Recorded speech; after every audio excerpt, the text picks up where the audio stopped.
In this episode, I am joined by British occultists, authors, and creative collaborators, Alan Chapman and Duncan Barford. Alan and Duncan reflect on their decades of shared magical practice and creative collaboration. They recall their first meeting at the secret society, the Illuminates of Thanateros, and muse on the gatekeeping and status games of the Chaos Magick scene. They explain why they feel their emphasis on awakening and their association with Buddhist writer Daniel Ingram have contributed to their being shunned by leading figures in British occultism. Alan and Duncan take a deep dive into their controversial new understanding of Aleister Crowley, address criticism leveled at them, and reveal the ideological mistake that drove Alan to withdraw one of his biggest public projects. Alan and Duncan also share their current practices, detail how to develop visionary capability, give their best understanding about how magic really works, and offer their advice for those who wish to enter the path of Western occultism. So without further ado, Alan Chapman and Duncan Barford. Alan Chapman and Duncan Barford, welcome back to the podcast. Thank you. Thanks for having us, Steve. Yeah, nice to be here. Well, I'm not much of a lucid dreamer, but this is kind of like a dream team lineup. Having the two of you here together is such a treat for me. Thank you both for coming. And of course, you've made many podcasts, as well as collaborated on several really classic books together. So there's plenty of the two of you out there. But at least from my point of view, having the two of you here today together to interrogate is a real treat. So thank you both for coming. Yeah, nice one. So, as I said before we began recording, I think it's worth tracing a little bit the history of your collaboration. Now, you've talked about that in solo episodes with me, and also, of course, in your own work together, you've traced that.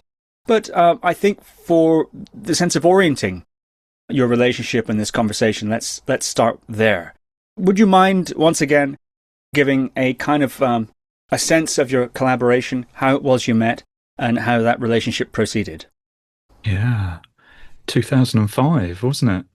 20 years ago. I think so, yeah. Yeah, that I first walked into a basement, a windowless basement somewhere in London.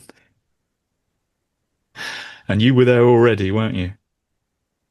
I can't remember who entered the room first. I remember my first memory of you, Dunk, is in that basement, that temple space, Yeah. where we had gathered to perform Chaos Magick as part of a organization called the Illuminates of Thanateros. Yeah. Yeah, and for me, this was the first time I had ventured to meet other people who practice magic. So before that, I'd kept it a private affair. So I'd done it for a long time, but it wasn't until I moved to London when I was 25 that I decided to get serious about it. And my intention of joining the IoT was to finally meet some very competent people, who could do magic. Mm-hmm. How did that go? Yeah. The first thing that happened was, I remember, without giving too much away, that I was interrogated as to whether or not I was a member of MI6. That was quite a concern in those days, wasn't it? Apparently so. Yeah. But yes, in that room, I do recall seeing you sat in a corner talking to someone on a chair, something like that. And I had the distinct impression that I already knew you. Yeah. That was the vibe. Yeah. We clicked fairly quickly, didn't we? I mean, you must have got there a few weeks before me, a few months before me. Well, if it was only a month, that would have meant that I'd been there maybe once. Yeah. The second time I was there, something like that. But I can't quite remember. Because it's quite a big deal, isn't it, that first meeting? I mean, I remember standing outside, and you hear these voices inside, and you don't know what you've expected. You've told your relatives where you're going and what time you're expected back, just in case, because you never know who you're meeting, do you? And I remember walking into the room and seeing our mentor there, and he'd been interviewed in Fortean Times, I remember, and he's a big imposing figure back then with the bald head and a big nose piercing, and was holding various sharp weapons in the photograph. And my first thought was, oh my God, it's that guy, it's that bloke out of the Fortean Times. Well, I had that naive view that I would be walking into a room of highly evolved, wise, magical adepts. And that's not what I was greeted with. Yeah. But I mean, I think the two of us, we decided pretty early on that we wanted to do something, but we didn't know really what it was. Did we? I think it was more the reflecting it, because we've had a chance to do this before, haven't we? So I feel like the what we had was a shared sense of adventure. That we were both doing this new thing. I say a new thing, but let's say a new phase of something we've been interested in, and that we were interested to see where it went. Like we didn't know where it would lead, but it was certainly some kind of an adventure that was worth taking seriously and documenting. Yeah, and it was. I mean, I know we've been sort of making fun of the IoT a bit, but it was so formative to meet people and see people actually doing magic. People have been doing it for years, for decades, in some instances. Yeah, without seeing group magic performed regularly, where you're expected to turn up with a working that you put together for a group of people to do, lasting no more than 20 minutes, right? And you just get on with it. You don't talk about magic and whatever. You just have to get on with it, and then you see what the results are. Doing that for an extended period of time is a wonderful education in magic, because you get to see what results come out of it, what doesn't come out of it. Psychologically, how people relate to what occurs during the ritual and what happens as a result of it. And that informed my book, Advanced Magic for Beginners, which was tied up with the Baptist Head work that we did. But yeah, it was certainly formative in grasping the reality of magic and what you can expect from doing it. Yeah, and such good fun, wasn't it? Oh, it was great fun. Really exciting. Yeah. I would still recommend people to join the IoT if they're into Chaos Magic. I mean, I know it's sort of, maybe changed quite a bit since we were there, but I still think there's nothing like it. I think the experience of group magic is so important, because you'll actually meet people, and you'll see what they're doing, and even if you don't agree with it, I mean, you'll learn something from that. I would still highly recommend that people try out a group. But I'm also aware that people are perhaps more wary of doing things like that these days. Well, one of the things that we learn, Duncan, is that people have lots of different reasons for doing magic and why they might go to a group. Yeah. And it's not all in fact, I would say a lot of it isn't for the reasons that we perhaps joined. It's not that many people were interested in the direction that we went in. To see where things were going. A lot of people were what can we say? They were there for different reasons, and they were happy to stay there. And pursue those, whatever they might be, what others' interests might be. Whereas we wanted to see what was behind appearances, like what was possible, what are the limits of this, like where does it go, and that involved perhaps aiming at things that I think some people might be too timid to think could be possible, or something like that. Would you agree? Like I find like you read a biography of like Aleister Crowley or something like that, or you can do this with any large spiritual figure, and you see that they've done things, and then they have followers or people who do similar practices, but none of them seem to be attempting what the founder did. Right. Or the person in question. I'm thinking with Crowley, what did we do? We'll do the Holy Guardian Angel stuff, right? But where does it lead? Like, where does it go if we go all the way with it? Because sometimes people do that kind of a working, but the interest for them is then they'll do it for a short period of time, but then the interest, if you're coming from an eclectic chaos magic background, is then to switch to some other tradition that looks similar, thinking it's just the same thing. Yeah. You know what I mean? And then you get then they get what can I say? Let's just say the path doesn't lead in the same direction. Yeah. And I mean, I remember back in those days doing rituals with the intention to experience transhuman states of consciousness, not really believing that was possible, being very surprised when those things actually started to show up. So yeah. I already had. I don't remember other people bringing those sorts of intentions to rituals. So yeah, I think there is something there. And that kind of thing was even denigrated.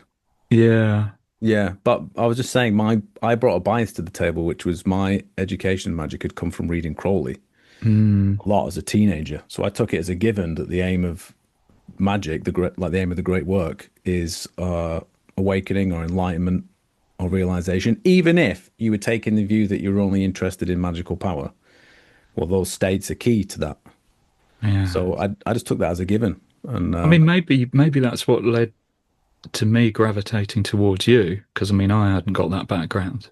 You know, the stuff I'd read was almost purely chaos magical stuff. And I mean, Pete Carroll, you know, explicitly states that there is no place for, you know, spiritual awakening in magic. You know, he specifically rules that out, doesn't he? Which is convenient, Dunk.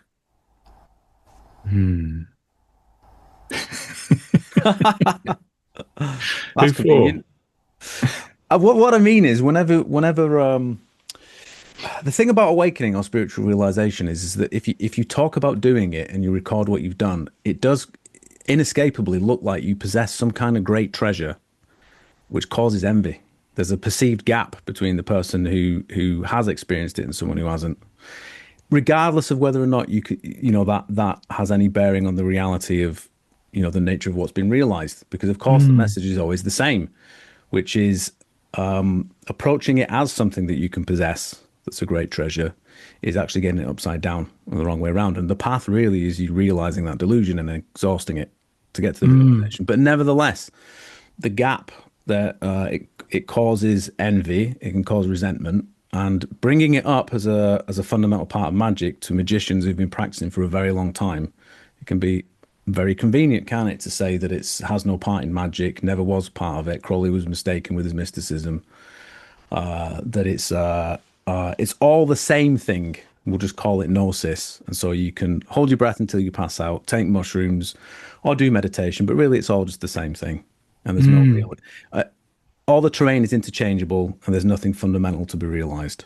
But there's something really curious there, isn't there? Because, I mean, Pete Carroll, you know, in his writings, he doesn't have any qualms about boasting about how incredibly wealthy he is and how he got that, you know, from doing magic. Does he? That's curious. Well, you say it's curious, but it's obviously it's in the same ballpark, isn't it, as what I just said in terms of misunderstanding the nature of awakening. Yeah. It's like a treasure or a possession, and you do magic to get it.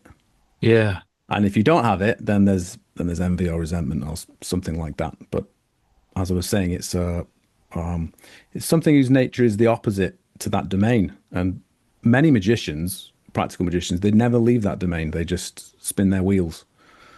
Yeah. Yeah. And then of course there is the curious irony of people claiming that that's what they're interested in, practicing the magic while their lives take a nosedive.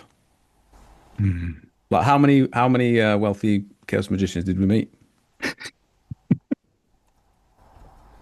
If it's true what is claimed, do we see evidence of it? Yeah. You know, there used to be articles on Pete Carroll's website, weren't there, berating Neoplatonism, saying how it was a ridiculous system, you know, that was broken, founded upon errors. I remember, you know, he used to argue how the Neoplatonists had no concept of mechanism of cause and effect. Talking about how magic has to be about results, not ideals. Well, I mean, that's a curious claim. Yeah. What Neoplatonist was he talking about? He was talking about Platonism in general. Yeah. That whole shtick that you get about the separation of things from their essences, how that makes no logical sense. Mm. And it doesn't make any logical sense. But do you really think that if that's what it means, those people, the greatest minds of their generations, would have spent hundreds and hundreds of years, formulating those ideas? Oh, if they didn't understand the nature of things. Yeah. Yeah, I mean, the thing about the Neoplatonists is they get lumped together in a category, but we're talking centuries. Yeah. And they were all very different from each other. I mean, it was Porphyry, who was only the second head of the school, who recognized that the culture was exhausted from intellectualizing everything, and that you had to look back to Julian the Theurgist for authentic spirituality, a re-spiritualization of things, which is Julian the Theurgist being the guy who spoke the Chaldean oracles as a single text from a different state of mind 2,000 years ago at the end of an era and the beginning of a new one. So like the second step was Porphyry saying this intellectualizing stuff has been exhausted. We have to go back. After him, it was Iamblichus, who then reintroduced theurgy as a spiritual practice. But then, then it's after him though. Then it takes an intellectual turn again. Right. But it's a mixed bag, and all you have to do though is have a cursory glance review of the figures in question to see that they're dealing with spiritual realities. Yeah. Yeah. Speaking of intellectual history and traditions, so I mean, basically what we did was we put back into Chaos Magick all the stuff that Peter Carroll had taken out, had said that you couldn't have. I mean, that was basically what we did, I think. We did the knowledge and communication of the Holy Guardian Angel using Chaos Magick techniques, cobbling stuff together. Mm. I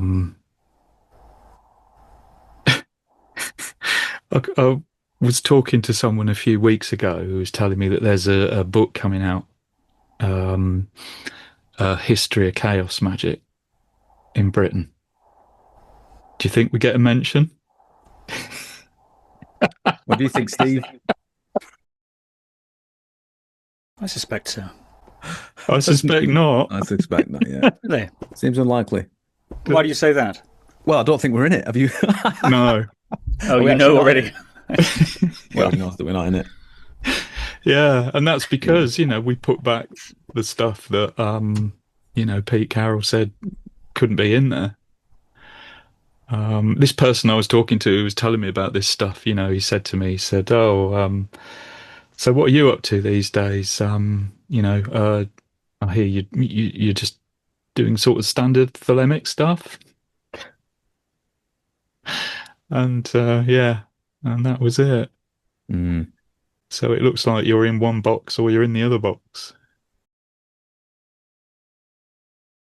I'm pausing to let you speak, Steve. Yeah, I appreciate that. This is just an episode of our podcast. No, indeed. Well, I appreciate that. Thanks. Yeah. Although it's fantastic when the two of you go like that. You're talking about these different motives people had for being in that group. And you've talked about your own motives. I'm curious what other sorts of motives, if you might list some of those other motives that you saw in that group. And also, there's something about these kinds of, I suppose you could say, sort of internet feuds and so on. Differences of opinion that are carried out in quite a polemic kind of style, blog wars and things like that. I think one sees that in all kinds of groups, whether it's religious groups of any type or even hobby groups of various types, schisms and blog wars over fundamental disagreements to do with from the outside, sometimes it seems rather superficial differences, but perhaps from the inside of that special group. The narcissism of minor differences. Yeah, something like that, yeah. The People's Front of Judea and all that. Yeah. So I'm curious, is it a clash of personalities, a clash of passionate hobbyists or religionists in the way that those groups do? And how much of it do you think is a genuine, if you want, theological or doctrinal difference? So there are two questions there I've sort of snuck in. Well, I mean, one thing I would say, to be fair to chaos magicians, right, I must stress this: chaos magicians are a particular breed. So I'm thinking when I gave a talk in 2008 at this Colors of Chaos conference, where I was essentially not berating, but I'm lecturing an audience of chaos magicians about how the great work needs to be put back into magic, right? And I thought by the end of the talk, it'd be it'd be a contentious thing that I've said, that I presented to them, that people would be unhappy or whatever. But everyone just clapped and cheered, and they thought it was great, except for one person. I mean, there was one person in the audience, which was Pete Carroll.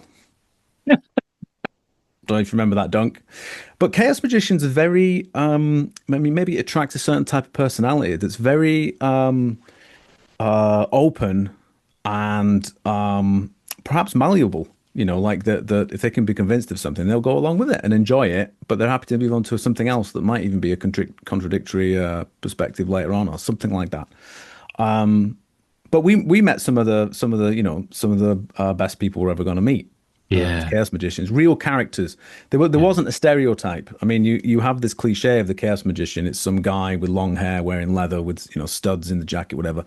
I think there was like one of those, maybe. You get one or two every now and then, but it's so mixed, like people from all different walks of life. So I want to be fair to those chaos magicians then, because I can't speak for all chaos magic groups, but I think it was more the either pretending that we don't exist, or the pushback, some of the stuff that we're saying. I mean, this probably speaks to a commonality in some of the things that you've talked about there, Steve, that you touched on.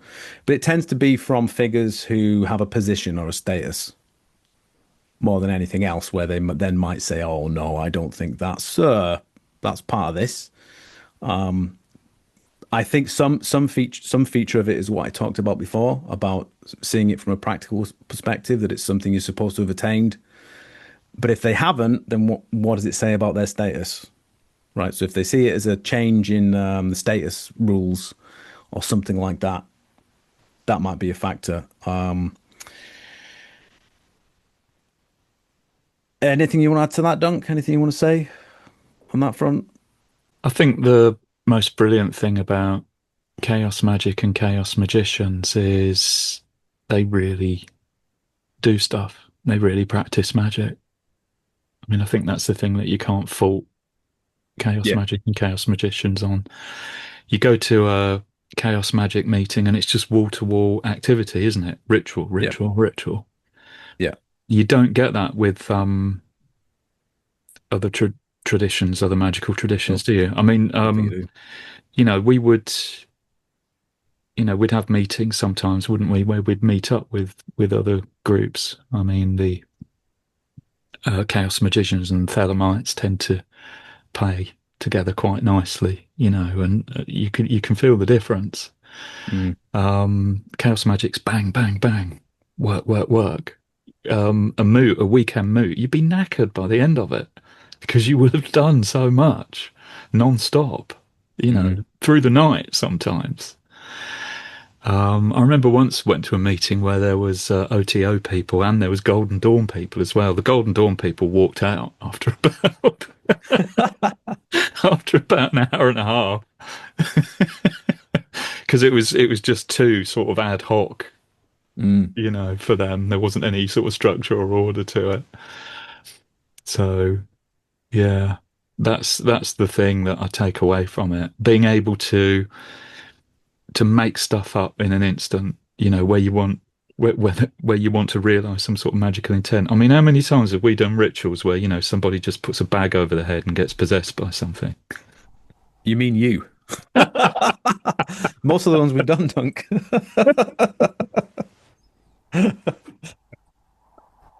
Yeah. But it's learning that you can do that, isn't it? It's learning that that's possible. Yeah, it's a learning environment. It's Yeah. a learning environment. And so there's a particular kind of personality that's attracted to that. And I mean, as for like the psychological motivations or other reasons for being there, I mean, sometimes it can be the superficial draw, like how it looks. You know, it looks cool and whatever and edgy and that kind of a thing. Who doesn't like dressing up as a wizard and walking about in a smoky room, you know? Sometimes, Or a witch. I mean, or whatever. Or as well as, I mean, the fact that it's a practical learning environment, it's going to attract people who are interested in changing something about their lives in some fashion, and everything that that brings with it. So sometimes there's you meet people who feel disenfranchised or disempowered in some way. Sometimes people think it's a way for them to solve problems that they have.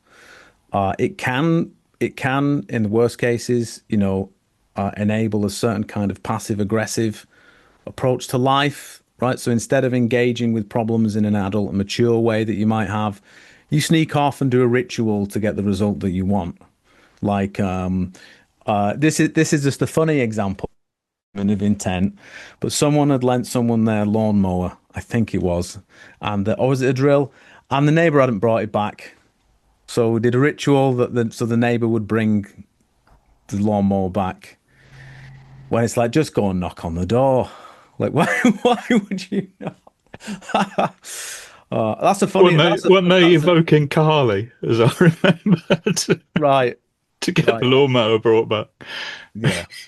I mean, that's a silly example, but it can be, you know, it can be things where people have, I don't know, like crippling social anxiety, you know, so that they're trying to, I don't know, trying to achieve some kind of healthy measure of like a romantic relationship with someone or something like that, using this backdoor method, if you like, rather than like recognizing that you just need to gain social skills and you know, do other kinds of work and mature as a human being. Yeah. So I mean, and then there's a deeper level where you could talk about how magic can play a part in the dramas, the psychological dramas or the shadows that people play out in their lives, like anything else. And the repetition of ritual and magical results and how you treat those or relate to them can just be considered like the playing out of a particular problem, personal problem that someone has. It just so happens to have, you know, magical features to it. And it's not about magic per se, which is why you see that thing of people who practice magic and their lives get worse. The outcomes are worse. And why is that? It's because it has the same structure as any other kind of personal drama or problem. Yeah. And these things can apply anywhere really, can't they? To any group. You know, people have a certain status if they feel like it's threatened in some way. People are there because they feel like it's a means of solving problems that it's ill-equipped to do. Or, as I just mentioned, the playing out of these personal dramas or problems. Yeah. As to blog wars and all of that stuff, I mean, that's something we're not really, I wouldn't say we're aware of that stuff, would you? Would you say that? Not these days. Track of? Yeah. Yeah, I mean, to be fair, it was worse than blog wars. It was more like just being ignored, like we didn't exist. We would write things and record stuff, and the books came out and so on. But it's a bit like not being in the history of Chaos Magick. It's just you're not there. Yeah. Yeah. Yeah. Which is probably the most effective way of dealing with something you don't like, isn't it? Just ignore it. Yeah. Do you think that's because you crossed a line, bringing in this spiritual content back into Chaos Magick, which was characteristically without that, or did you cross too many important gatekeepers and step on their sacred ground doctrinally or something like that? What benefit would there be in ignoring you? What would be the reason for that? I don't know. It's difficult to know. I mean, maybe Alan's got some thoughts on that. But I mean, the thing that came to my mind was our discovery of Daniel Ingram's work. We were doing the knowledge and communication of the Holy Guardian Angel through chaos magical means, and that involved reading some Crowley. And then, Daniel Ingram's work came to our attention around the same time, and we could see the structural similarity. So Crowley talking about the angel retreating across the abyss, and then the magician has to cross the abyss in order to rejoin the angel, and then seeing how that lines up with the Dark Night of the Soul, the Dukkananas, in Daniel Ingram's work. See, it was the same structure. So we started talking about Daniel Ingram's work a lot, and trying it and seeing where it led, and of course it produces results. And then this weird thing started to happen, which was a lot of the people getting into Daniel Ingram's work at that time were chaos magicians who'd come to him, through reading The Baptist's Head. And he was getting more traction from people on the chaos magic scene at one time than he was from the Western Buddhists, who were all desperately trying to shut him down, and deny that what he was talking about was actually awakening or enlightenment. So that was strange. I think that speaks to the kind of personality that's attracted to chaos magic. Someone who's willing to do the work. And that's what they're interested in, results. They want to do the thing and then get the results. So it doesn't surprise me so much because, of course, there are many, many varied reasons you might be interested in Buddhism. Few people are interested in waking up. Yeah. Yeah. As for I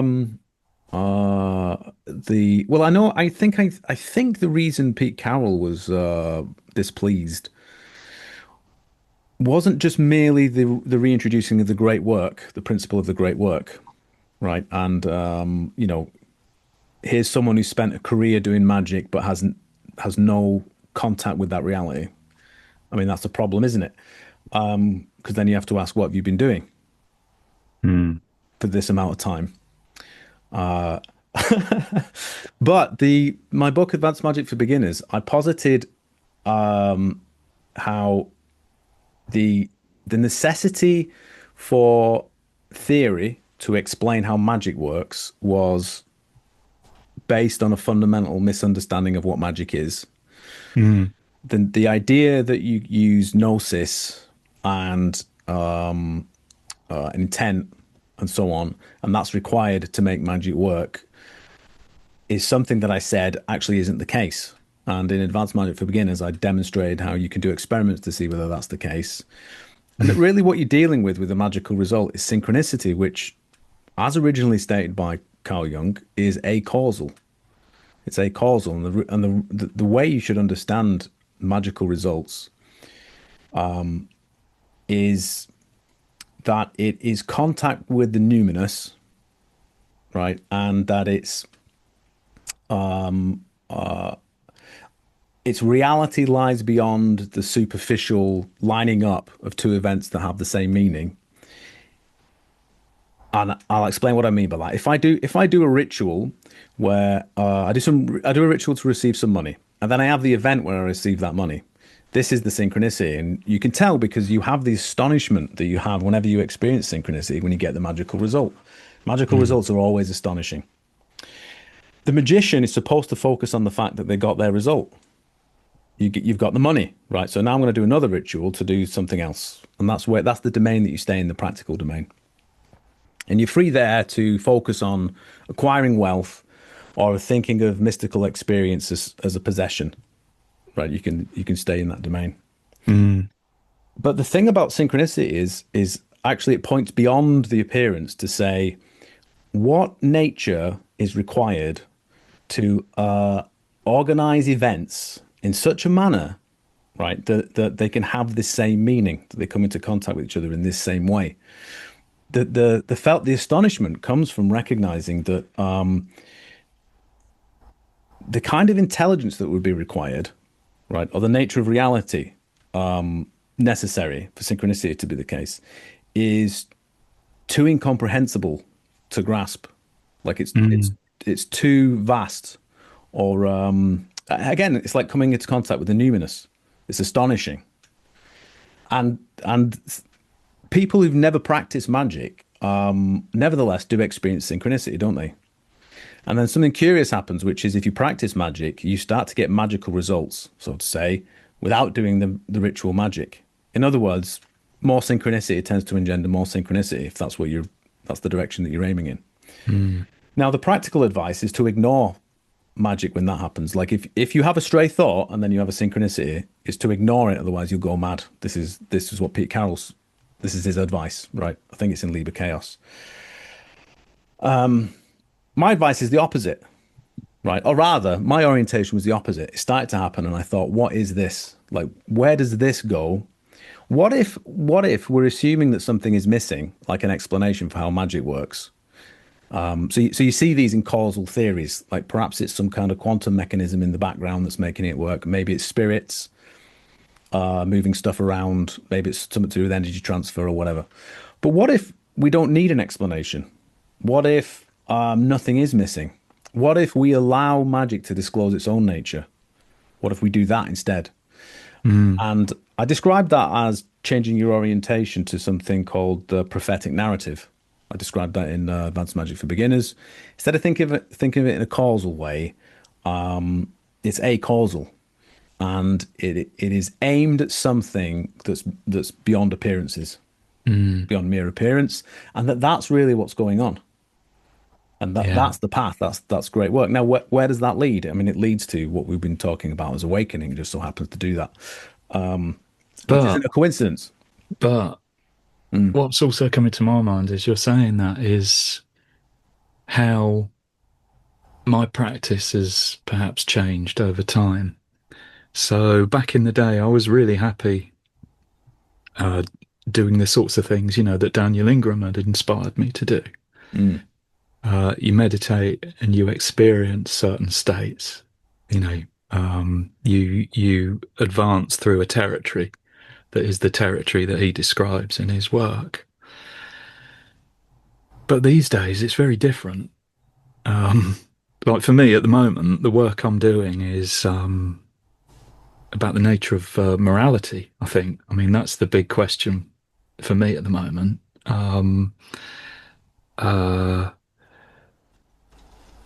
The thing I'm struggling with traveling through at the moment is the fact that benevolence isn't fundamental to the nature of things. I mean, we were talking about this recently, weren't we, on a podcast, how, you've expressed it as reality having a certain morality embedded in it. But it seems to be not a human morality, and it has to be the case that, as we see on the Tree of Life, mercy is something that develops at a particular point within creation, within the created. And so is severity, Gebura. That's something that evolves at a later point. So what am I doing here? I'm not doing it anymore, the kind of stuff that I used to do. And when I look back, what I used to do looks a lot like what I had the feeling that you were just describing, Alan.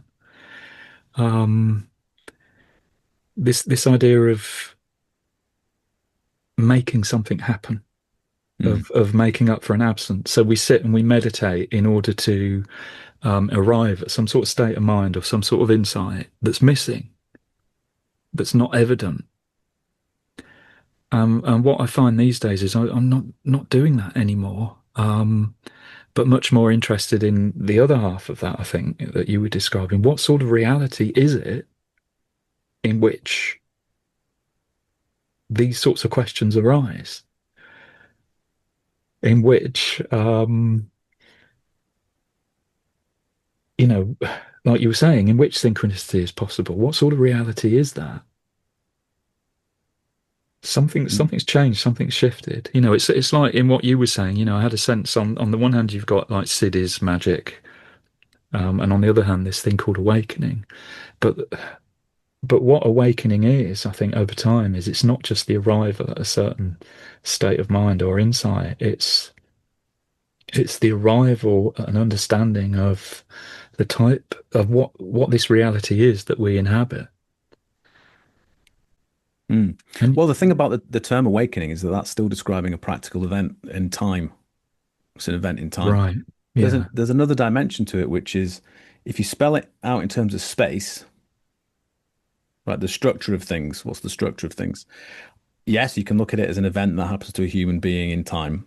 But the added element to it is that if you spell it out, allow it to disclose its own nature when one has an awakening, really what you're doing is you're recapitulating cosmology or creation. In other words, you end up creating something that looks like what the Neoplatonists were doing, which is because you can look at that stuff and say, look at all of these cosmologies that they keep churning out. It's like they couldn't make up their minds.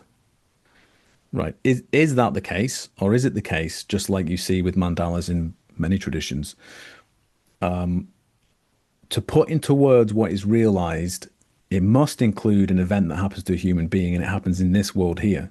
That's the first step. The next step is to recognize that what's been realized, if one was to spell it out, is something that's in space, in the sense of it's showing you the levels of cosmology or creation, recapitulating creation, the first day of creation. So when you have a realization, it's not merely a human being who's acquired something through applying a strategy to make up for an absence. Instead, what you discover is, I'm participating in a level of reality that I thought was absent, but realizing it here, and despite the fact that its nature is always the case, right? It's been realized from a unique perspective in time, which is like you get to repeat something that's unrepeatable, and thereby contribute to its nature, a nature that can't be added to. You get to add to it through memory. But that process of waking up then is repeating creation. I'm saying the first day of creation, like, because in the sense of creation myths and so on. I mean, for the ancient Egyptians, it was always the repetition of the first day of creation, and you had to consciously assent to take part in that, or go in a different direction. But that's what's happening with waking up. So we can talk about waking up, but that's just as long as we keep in mind that that's just a practical marker for an event in time, right? It's barely a description of what it is that's happening in that event. And if you can allow it to disclose its own nature, you end up with cosmology, you end up with mandalas, you end up with esoteric Buddhism, you end up recognizing that you're participating in something far more profound than someone acquiring something like peace, or dealing with a neurological problem, or whatever it might be. And from that, you can understand what a human being is, why we exist, and what it is that we're doing. So my where my practice is at the moment is concerned with that, but you can see it's the same, like you just described. It's the same movement, isn't it? You can stay in this practical domain, which is obvious to us and superficial, but is there something extra? And if all you can do is resent that something extra because you think its nature is practical when it isn't, then your practice will always remain impoverished, and you'll be stuck just going around in circles. I think that's common. I think that's a common problem. Yeah. And the everyday, I think, becomes more and more the basis of the practice. I mean, I meditate, like I used to do about an hour a day, probably, but there's just there doesn't seem to be any difference between that and just going about daily life, in terms of what you're being presented with. Who'd have thought? Who'd have thought? I'm leaving a gap again, Steve.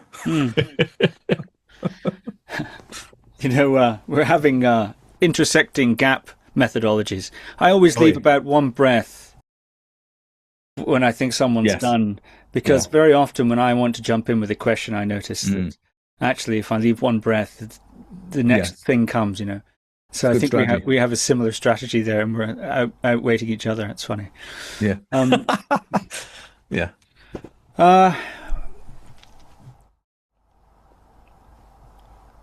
Let's go back in time, developmentally, and I hope we can return to, and I very much appreciate the two of you talking about where your current practice is at, and where you're at.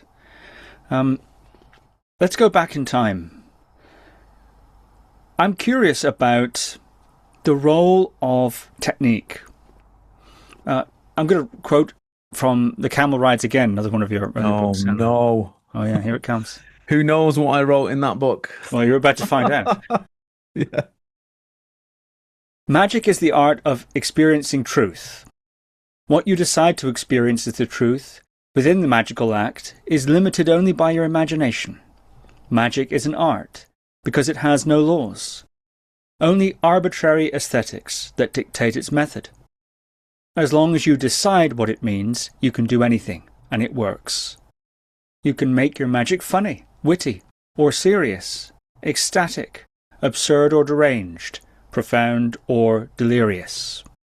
And then later on in that same book you write, quite some pages later, practice the basics every day as described in the following pages. Then once you feel up to it, obtain the knowledge and conversation of the Holy Guardian Angel. That's page 43. And what are those basics? I'll list some of them now. Exclusive concentration, inclusive concentration, ritual magic, sigil magic, banishing, entity work, Kabbalah, astral travel, rising on the planes, divination, and then, of course, HGA, knowledge and conversation of the Holy Guardian Angel. So I appreciate what we're going somewhat back developmentally, chronologically, in terms of your thinking, and this perhaps places you somewhere around where we left off in your joint narrative. So I'm actually going to ask, in a sense, the same question in three different ways. The first is, what was your technical training, the two of you? What level did you come in at when you met each other, and what technical training did you undergo? Number two, what is an ideal technical training? If you were to inhabit that way of seeing magic that I've described, what would be your ideal technical training to give to a sort of tabula rasa student? And then the third one really is referring, it's the same question really, but referring to what you've just said. What is the role of all these magical techniques and methods? Yeah. Well, what came to my mind when you went through that list that Alan had made was, if somebody did those things, they would have synchronicities. They would experience synchronicities. And that would probably lead them to think about, the nature of synchronicity, perhaps. I mean, the reason I formulated it in that manner was, I mentioned before, my background was in Crowley. The basis of his system is the invocation of the Holy Guardian Angel. The grading system for his magical training organization had you learning all of these basics quite thoroughly before you got to doing the invocation. And I mean, the idea there is that if you what was missed out of what you just read out there, Steve, which maybe I say it somewhere else in the book, or I added it in Advanced Magic for Beginners, which was the Camel Rides Again was a precursor to that book, Advanced Magic for Beginners, is that an important fact when it comes to magic is the available means of manifestation. So yes, what you can achieve with magic is limited only by your imagination, but that must be hand in hand with the available means of manifestation. If there's no way for it to manifest, then whatever it is you might be asking for, doesn't have an avenue within which to appear. So if you do some magic to get a job, there's an avenue there, which is the jobs exist. Hopefully you've applied for one. There's actually an avenue there. If you decide you want to have a vision of the god Jupiter, but you have no visionary ability whatsoever, right, then you're limiting the available means of manifestation. If the aim of the game is to invoke the Holy Guardian Angel, right, then you need to have the skills to be able to interact with the angel, for the angel to be able to manifest, so on and so forth. So maybe you need to develop a visionary capability. Maybe you decide, you know what, my visionary ability is pretty bad, so I'll do it through dreams. Well, if you're going to do it through dreams, then you best be able to remember your dreams. So maybe you need to keep a dream record. Maybe you need to experiment with lucid dreaming. But the spirit behind the syllabus, if you like, is how do you facilitate this main working with the angels? So if you can learn divination, then you have a means of communication. If you can do visionary stuff, then you have again a way of coming into contact with the angel. All of these things require, you know, a minimum ability to concentrate, you know, for longer than 3 seconds. So maybe you need to do some training with that. But it's all preparation in that regard. Now, at the time, I did feel that coming into contact with these other groups that were doing magic like Crowley, or they were interested in what Crowley was doing, you would see that they just weren't getting on with the magic. They were very interested in lots of talking and reading and study and all this other stuff. And I had this felt sense that people aren't attempting what Crowley did because they think it's this gargantuan task and you have to be a special person to do it. Well, what if we just make this simple, right?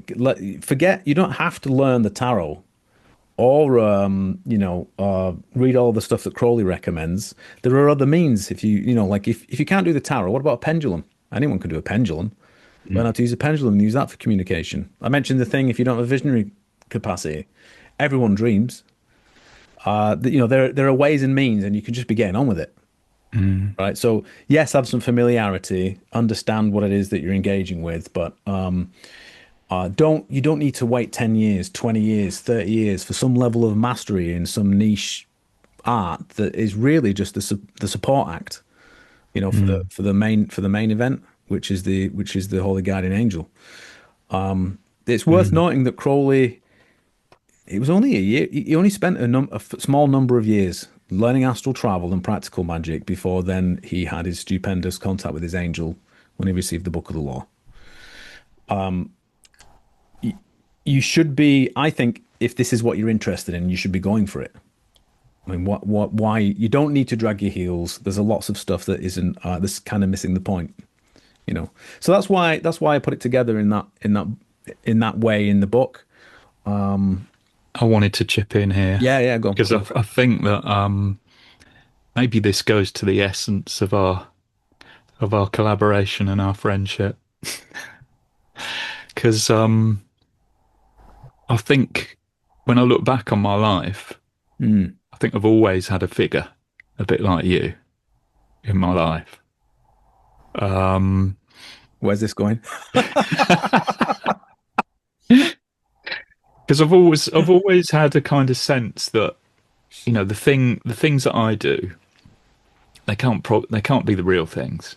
Do you know what I mean? But I mean, if I'm doing something, if I'm writing a book, it's not a proper book. You know, someone else would write a real book, but my book's not a proper book. But like hearing you put it into words, then I think one of the things I've really got from our collaboration and friendship is it's almost like you give me permission to believe that the thing I do might actually be the thing that it is. That is so important. You know, the fact that you don't have to be superhuman to do this work. You just have to be a human being. I mean, the other thing I wanted to just come in on as well, you know, when you were saying about means of manifestation, if people want to have a vision, then they need to develop some sort of visionary capability. I mean, I'm aware there's a lot of folks who experience not having any mental imagery. And I just wanted to jump in and say, you know, don't let that put you off. You know, you're a human being. You can have this experience. When people say to me that they don't have mental imagery, if somebody says to them, visualize an apple, but they can't because they don't have any mental imagery, I just sort of say to them, well, suppose that there's an apple there. You know, there's always a means, there's always a way around this. This is an experience that's available to anybody. If you invoke your holy guardian angel, you will have a means to have the experience of that. Yeah, and I would say these days, I don't know if I'm jumping onto question two here or moving about too much, Steve. You can let me know. My my the path that I'm interested in and my understanding of it, the understanding has changed over time, but it's the same path. It's the same thing that I'm interested in. Yeah. Now I teach something called magia, which means magic. It's an old word for magic. And that approach is what I would recommend to people if that's what they're interested in. Now, superficially, it might look like it's not per se related to working with the holy guardian angel, but it is the essence of what it means to work with the holy guardian angel. The work that me and Duncan have done on Aleister Crowley recently involved discovering the fact that the supreme god he was invoking as his holy guardian angel is the same god responsible for the magia practice, and and therefore you can think of what I present now as magia as a more consciously articulated expression of that same path, of that same practice. So I know this sounds self-serving and so on, and this is also convenient because it just happens to be what I teach. But I teach it for a reason. Like I recommend it for a reason. I think it's the most conscious and efficient manner to engage with that path. So I mean, I'll give one example, which I think is key, which is that movement in how the magician approaches magic before and after crossing the abyss. Right. So you learn all of these basics that I talked about. You learn the practical magic. You can have fun doing that, exploring it, having strange magical results. You can get the job and so on. Right. You can do all of that stuff. But after a bit, if you're interested in real magical power, maybe you then decide I'm going to invoke the holy guardian angel. If you're successful in doing that, you've said yes to that process, but then you discover you're no longer the top of the pecking order, and now you're being taken somewhere, and it doesn't look great where it's taking you. That's the beginning of crossing the abyss, right? And from then on, you can't really entertain the delusion of what a practical magician is supposed to be. The highest form of magic becomes indistinguishable from what we would describe as mysticism, right? And you can put that another way, which is mysticism. The highest forms of mysticism always involve sophisticated magic. Like these two things are inseparable, and I think it's a false dichotomy that we have in the West, where we've sanitized certain traditions and removed what we think of as magic from like Buddhism and that kind of thing. We remove all the magical stuff because we're happy with mindfulness, but any notion of being possessed by a spirit and doing divination, like we don't like that, do we? So we'll just pretend that bit doesn't exist. Anyway, these two things go hand in hand. But what happens is that when this inversion happens, and now you're not top of the pecking order, but you're being taken somewhere, you discover that the magic you were doing before, where you could state what you wanted and then you would do the practice and get the result. I mean, it fundamentally had to rely on the fact that you thought you were smart enough or wise enough to know what to ask for.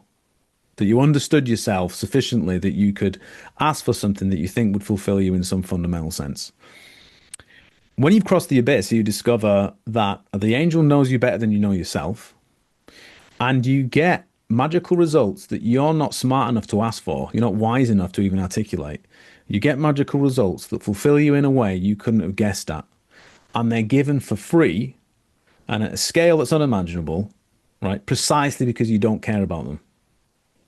Precisely because your eyes are on something else. And that is, so I really want to stress that what looks like from the outside, it doesn't look like, say, practical magic where you're asking for something specific and waving a wand or whatever. It's the highest form of magic. It just so happens to be exactly the same thing as waking up. And again, waking up just means an event in time, and it's a practical description. Really what's happening is you're recapitulating creation. What is the first thing in all cosmologies that comes out of the mouth of God? It's magic. Yes, the word for magic. It's Hecate. It's Orgos. Right. It's what magia is. It's magic. That's not a coincidence. Yeah. I mean, so what you were saying there was where it ends up is you get something you couldn't possibly have intended because you don't know.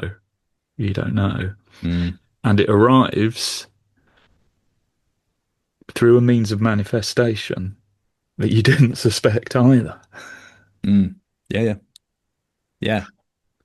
But the what can I say? The fulfillment is unmistakable. Yeah. Which is impossible, isn't it? It's impossible and miraculous. Yeah. And just to be clear, we're not just talking about mystical states of mind. I mean very practical things. Very practical things. Like losing fear of death. Yeah, no, I mean things like the place you end up living. What you end up doing for work. The relationship you end up in. I mean, I'm bringing it to the lowest concern that you tend to find, with practical magicians, just for illustration's sake. But for sure, all the things you're saying as well, Dunk. Yeah, but I'm trying to stress. I really am trying to stress this because I say this a lot, and I think it's easily forgotten. It's if you're interested in practical magic, this is it. Like this is the pinnacle of it. Is where you don't do the practical magic anymore in the form that superficially looks like it. So what might look like meditation, that's the magical act where you recapitulate creation consciously and participate in it. And you're doing it through invoking the highest, like the supreme God. That is practical magic with a capital P and M. Yeah. One of the last visions I had, I write about it in the novel that I wrote. The goddess appeared and she said, everything you have will be taken away. And, but this is an expression of my love for you. And that's what happened. Yeah. And that's what came to mind when you were saying that. Things get realized that you couldn't have intended in ways that you couldn't have imagined. Yeah. And it's the attainment of them is indistinguishable from a letting go of the desire for them. Which is easy to do because you were struggling to formulate it anyway. Yeah. Had you attempted to do so? Yeah. Yeah. It does leave you with the basics, doesn't it, of what Crowley describes, or what he arrives at in Magic Without Tears. His final work, which is the basis of magic. And again, I can imagine, by the way, what some people might make of what I've been saying about practical magic. Like what Mr. Carroll might make of it. This is going to get even worse. The two things that Crowley says that are the basis for the path, and there's nothing else, is faith and prophecy. Faith and prophecy. Yeah. Two things that I don't nobody wants to hear that, do they? No, for some reason practical people do not like those two things. Faith in the divine, right? And why faith in the divine? Or you might say faith in the impossible happening. It's not like blind ignorance or believing in ideas that you've been taught. It's where you end up. So the thing that you just described, where it's like, actually, I don't know what to ask for.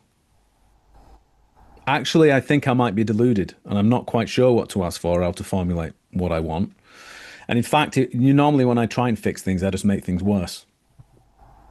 Right? It puts you in a position of humility to say, I actually don't know. Despite my brilliant ideas and book learning, and all the acquired techniques that I have.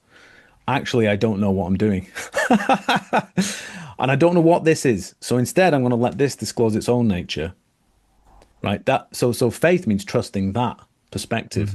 And you end up open, don't you? And you have to trust it because, you know what? I'm going to trust whatever comes along is going to fulfill me in the way, you know, like you described, with a goddess appearing and saying everything you own is going to be taken from you. Right? That doesn't sound good. No.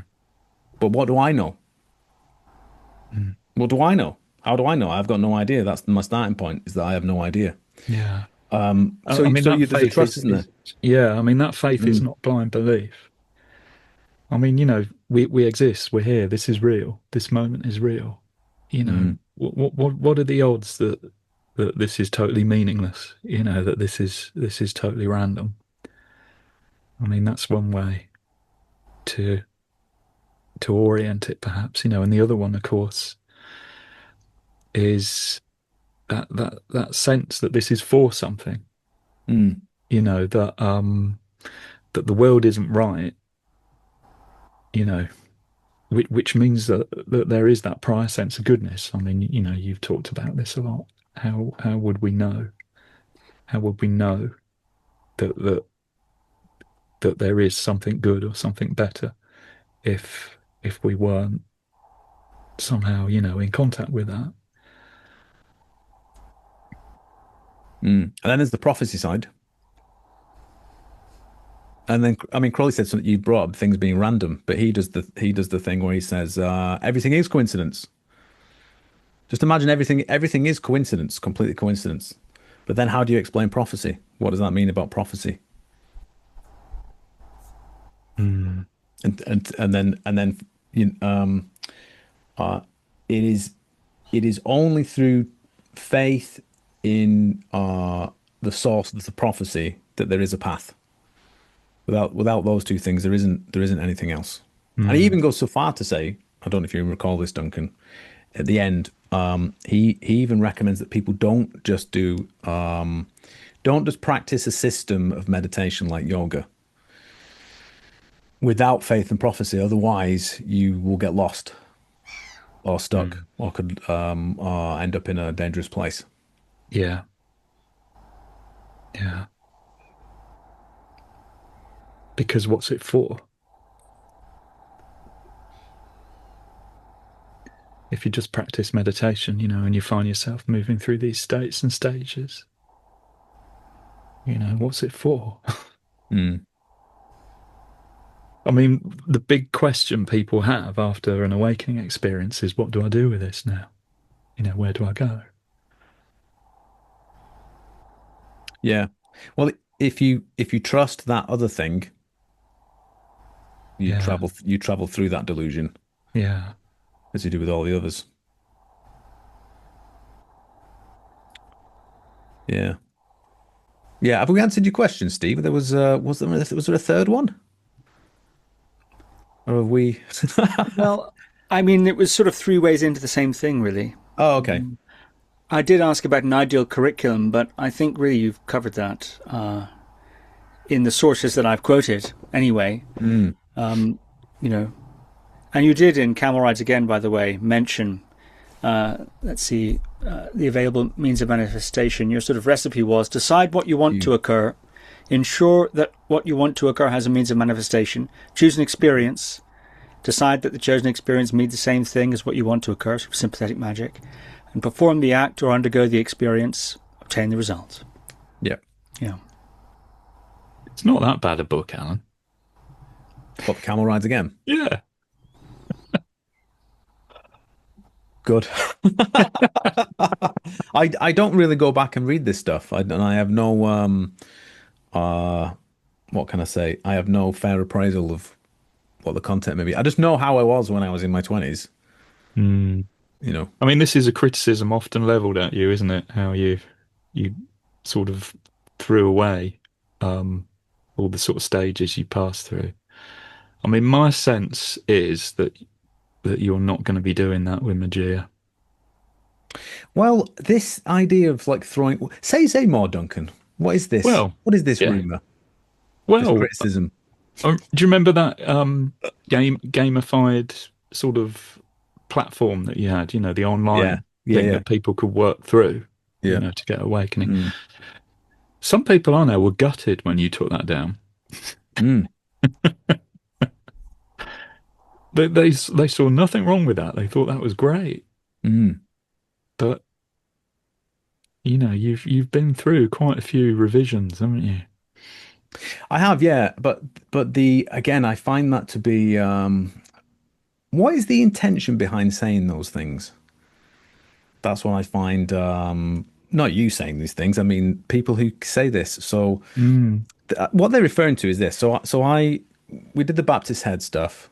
I'm coming from a magical perspective. Hopefully, the stuff I've said so far in this conversation demonstrates that it's the same thing. I'm still interested in the same thing. I'm still doing the same thing. After 2009, with the end of the Baptist head work, my preoccupation with presenting the path in a magical way dropped away. And the concern was, how do we talk about this in a way that's just ordinary, in a human way? How do we do this? And if you remember, Duncan, we had a project called Open Enlightenment. I do. We decided to talk about it. How successful was it? It was awful, wasn't it? We got relentlessly trolled and trashed, and Yeah.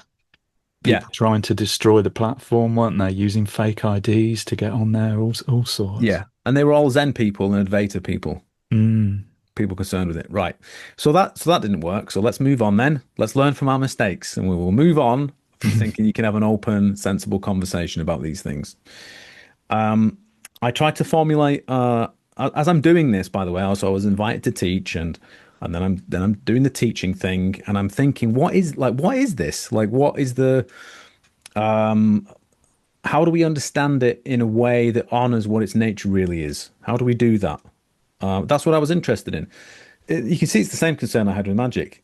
Like, what is this? And like, what's its nature? And can I put it into words? Can I make it conscious? Now, you can debate how well I might have made it conscious with Advanced Magic for Beginners and that kind of a thing. My definition of magic, I mean, it's a gesture in that direction. But I was doing the same thing with the teaching stuff. And I think there was like deep humanism at one point. I tried to formulate it in that fashion. Yeah.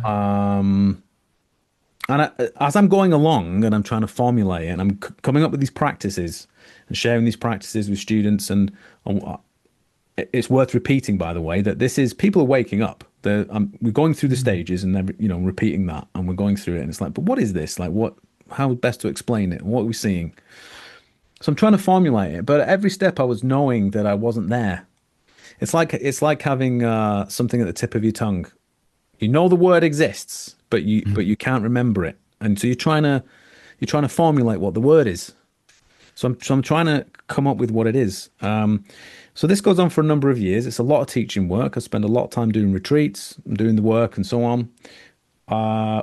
The Wiser by Design stuff with the interactive gamified learning platform. Why did that disappear? It didn't disappear because I thought I'll get rid of it now. It disappeared because it didn't work. It didn't do what it was supposed to do. Like, I discovered, again, this is a whole process of me being deluded and realizing how I'm deluded in new and interesting ways. Can we have an open and honest conversation with the public about waking up? No, you can't. Damn.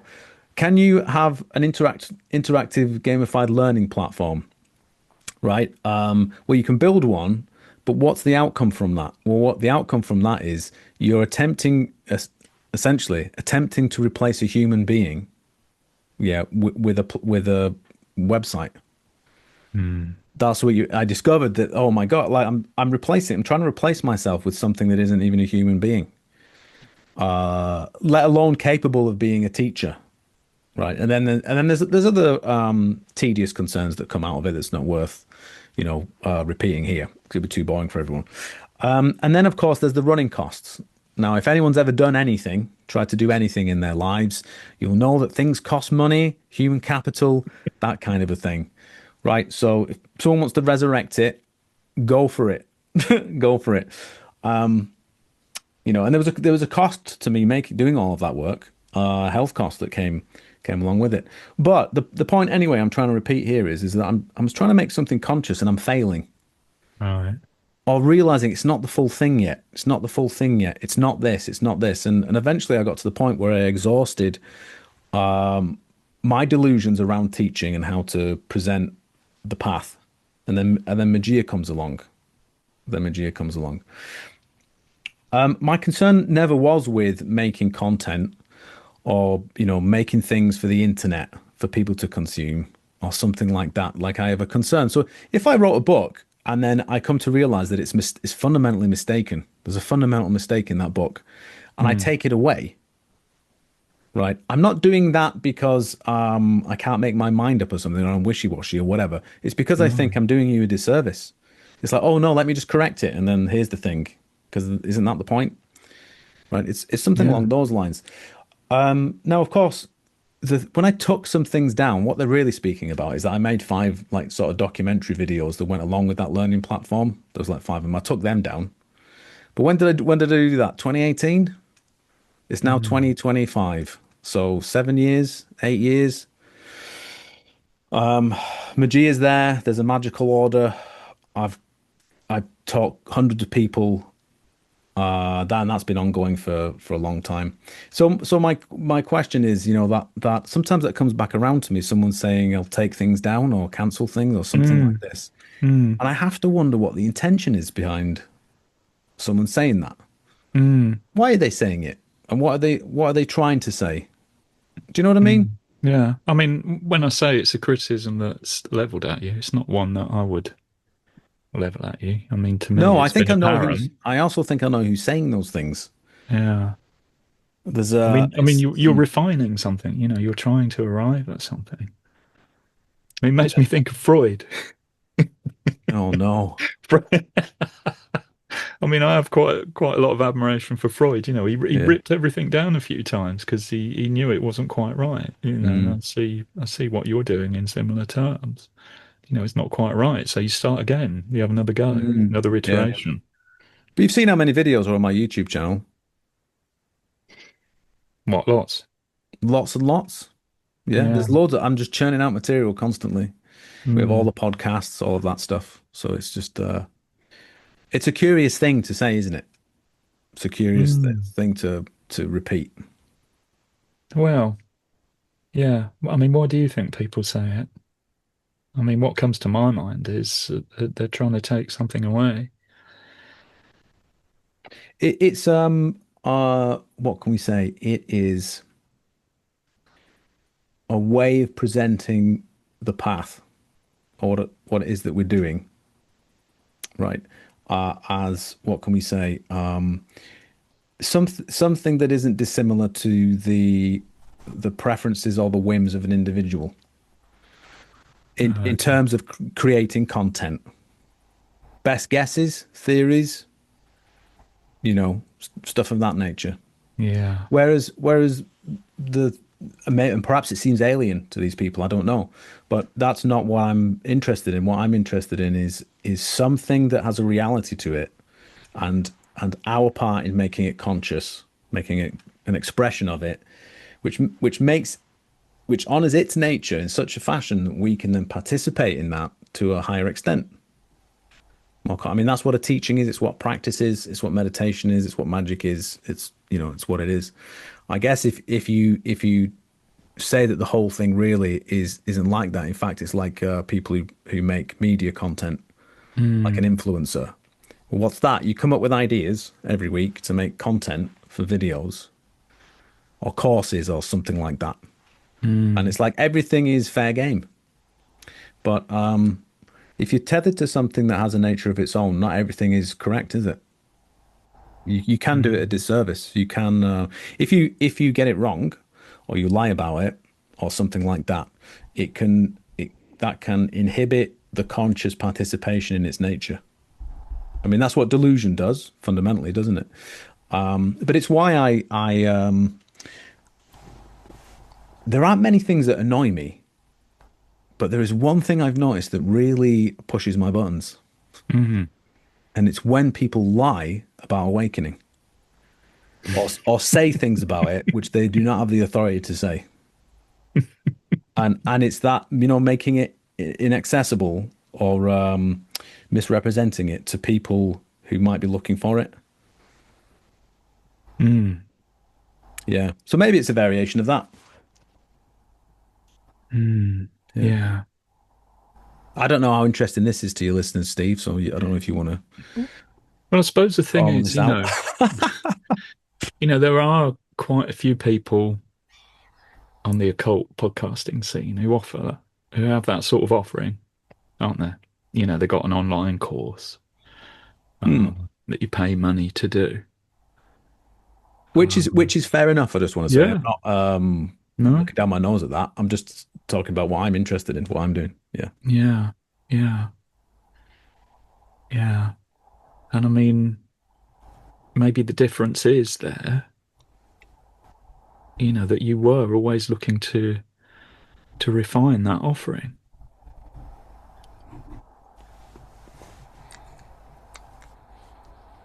I mean, some of the people I'm thinking of, you know, they've had the same thing up there for years and years, haven't they? They just sort of add more and more and more to it. You know, and again, I'm not saying there's anything wrong with that, but that's not what you've been doing.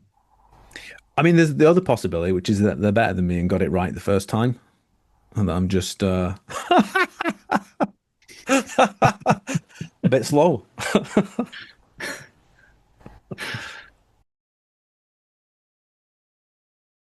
You know, you've mentioned Jung, Alan, and you've mentioned Freud, Duncan. And one of the ideas in those schools of philosophy is that the things that we admire can be corresponded to some kind of hidden aspiration or, you know, unrecognized trait in ourselves. Similarly, things that push our buttons, so to speak, negatively, you know, things that annoy us, unusually so, uncharacteristically so, can also be something of a mirror. So reading between the lines perhaps a little, I'm framing this as a question, of course. Are you saying that you feel that previous iterations of material that you withdrew was actually misleading people and lying about awakening? It's doing the very thing that upsets you so much when you see others doing it. And it's that concern not to do that which has driven your withdrawing of material. Because you still have the Baptist head out there, which is definitionally, or by its very nature, you could say, a developmental book. It's a record of your mistakes, and there's all sorts of misleading things in there. I suppose if you were to take one entry and make it a gospel truth, you'd be misled. But the frame is fundamentally different in that book. It's a record of your journey. It's not a manifesto. Whereas Advanced Magic for Beginners, Camel Rides Again, or these various other ventures you've done are more manifesto in nature, aren't they? They're statements of truth. They're explicit guides. Follow this, which Baptist said isn't really that. It's a good question, but no, there's a fundamental difference. So I'm not.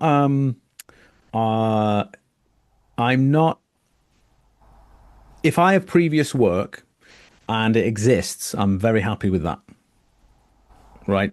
If I, and in fact, I say this in the Baptist Head, pay attention to this, pay attention to what we've recorded here, look at who's done it and what they've done. And the miraculous occurs anyway. Right. In fact, we have to realize the extent to which we're deluded to wake up. That's a fundamental part of it, is to recognize how you're wrong. It's not the thing that I said pushes my buttons. It isn't making a mistake. It isn't saying something out of naivety. That doesn't bother me. It's the intentional, conscious misrepresentation for self-serving ends. That's what pushes my buttons. The lies, and it's consciously done and it's intentional. So if I don't know, through some kind of resentment, I see people talking about awakening, and it's not happened for me, but I'm supposed to be some bigwig magician type or whatever, but I've not had a sniff of it, then and I say, nah, none of that stuff really matters. You can just get the same thing by sniffing glue or whatever it might be, right? That's a conscious and intentional lie, that the person knows that they don't know what they're talking about, but they're doing it for self-serving ends. That is there's a way of putting it, which is it's like attempting to attempting to murder something that's divine. It's attempting to belittle something that's magnificent. And it's not just in and of itself magnificent or divine, whatever, but it's yours. Like, it's yours. It's what's promised to you. And for someone to lie to someone in that way, you know, like say, no, it's not yours. Not only is it not yours, it's not worth having. That there's something about that that's crossing a line, you know, that's intentionally lying and misleading, and it gets me. Up with which I will not put as how intentional someone said. is that scenario you've described? I mean, if somebody is deep into, let's say, magic or Buddhism, you know, this sort of thing, they have a lot of status. They've written books. People look up to them, whatever the case may be, or just they themselves are heavily invested in it. Maybe they don't have a public profile, and they don't have the thing, and so they deny it. It's not. It doesn't have to be not having. Oh, but sorry. Well, I was going to say it doesn't have to be not having the thing, but yeah, go on. Yeah, sorry. Well, they deny the thing. Yeah. Isn't that more likely to come from a kind? Isn't that more likely to be an unconscious reaction, a kind of protection of themselves from the possibility of what you're describing? How intentional is that likely to be? Well, in a sense, it feels right to suddenly deny, and then you start denying, and it feels right, and you start condemning, and it feels there's something affirming about that defense, and that's where the energy.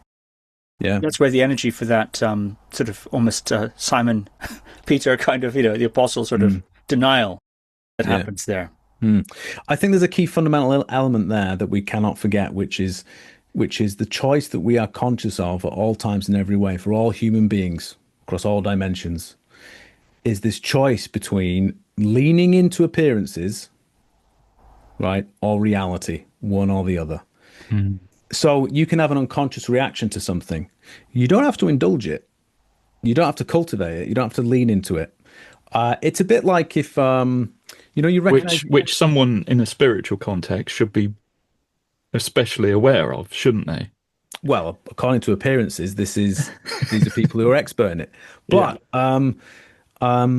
you don't have to understand for something to be unconscious and emerge out of the unconscious to be played out. It is now conscious because you're playing it out. The choice before you is not, does this thing emerge? The choice is, do I indulge it? Do I lean into it? Am I seduced by the feeling of resentment or revenge or whatever it might be? Like, is that what I'm going to cultivate? Because you can listen to someone talk about something and maybe you feel envy or jealousy or something like this, right? And it doesn't matter whether you can consciously understand that that's an incorrect way of thinking about it. It can still happen, can't it? But it's an extra step for me then to go onto my keyboard. Yeah. Isn't it? I have to decide to do that. It's an extra There's an interpersonal drama there. It's an extra step for me to then spread rumors. It's an extra step for me to persist in this manner for a number of years. Do you know what I'm saying? Like there is a conscious element to whether we lean into something that we're not ignorant of what its nature is as it's manifesting, right? So if I have an anger problem, I know if I'm indulging my anger or not. You know, that's the decision. Even if I don't fully understand its origin, what its nature is, you know, why it's happening to me, that kind of a thing. And this is precisely what people, if I went to therapy, I'm there because I'm recognizing consciously that there's something happening. I don't want to choose it. I don't understand it. I think the idea that we have to be fully conscious of the nature of something, you know, before we can consciously choose it or not is getting it the wrong way around. And I know it's not, I don't think it's a popular opinion, you know, this idea that all human beings are making conscious choices. I don't think people like that idea that you might consciously decide to do something malevolent or lean in the wrong direction. But I think even a child knows when they're doing something petty or small or whatever it might be, you know, like, or they do something that they shouldn't have done. They feel bad about it. So they decide they're not going to be like that anymore, you know, into those things. Yes. So there's another example of this, but I don't want to keep taking up all the time talking about my experiences or whatever. But there was another version of this, which was when I went to this occulture conference in Berlin, and I saw the older generation. They know the outcome from the stuff that they're doing. and they're convincing or persuading younger people to do the same destructive things. They know consciously exactly what they're doing, and I cannot. It's a similar kind of thing. It's a similar kind of thing. There are these people. There are the younger people or the people who are looking for something and they're being misled and encouraged to do something that's self-destructive. And I can't. It's the same. It's that same thing. It's that same thing. By the way, just to put this stuff in context, I might get angry about those things, but one of the things I learned from that experience was it's not my position to act on anger in regards to these things. I don't have to deal with that. That's not my thing. My thing is to trust something else other than appearances, and that's the practice of the orientation. I just wanted to make that clear that's if I bring it down to my level and think it's something I have to deal with, that my anger is worth honoring or leaning into, then I'm making an error. I'm making a mistake. But it is interesting to note, though. Yeah, what is it? And it's something about, if there's something that's yours, Steve, and it's miraculous and it's an extraordinary gift, and all you have to do is say yes to it and it's yours. But someone comes along and lies to you, says it lies in a different direction, or says it doesn't exist, or that it's not worth looking at, or perhaps you're not worthy of having it. Right? That's what gets me. Yeah. Is there a mythical parallel here? It sounds a bit like the Fall. Sounds a bit like Satan in the Garden of Eden.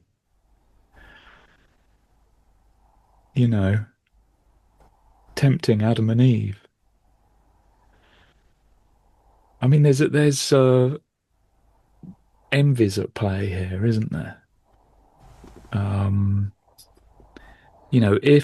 If the person has the knowledge that awakening is real, and they're misleading somebody else, then that's envy, isn't it?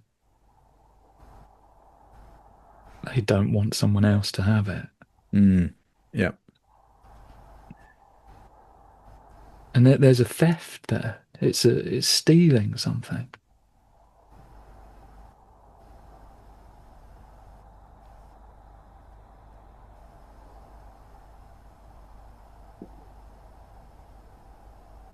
And it's counter-initiate. It's counter-initiatory, isn't it? This is Black Brotherhood territory, isn't it? I mean, that was interesting as well, that example you had of the older generation knowing exactly, where that leads, and yet pushing that onto the younger generation. I mean, that's not wanting anything better for people than what we ourselves have had. I mean, that's a kind of envy as well, isn't it? Yeah, like the old eating the young. Yeah. Yeah. Yeah. But you see it a lot, don't you? It's everywhere. This stuff is everywhere.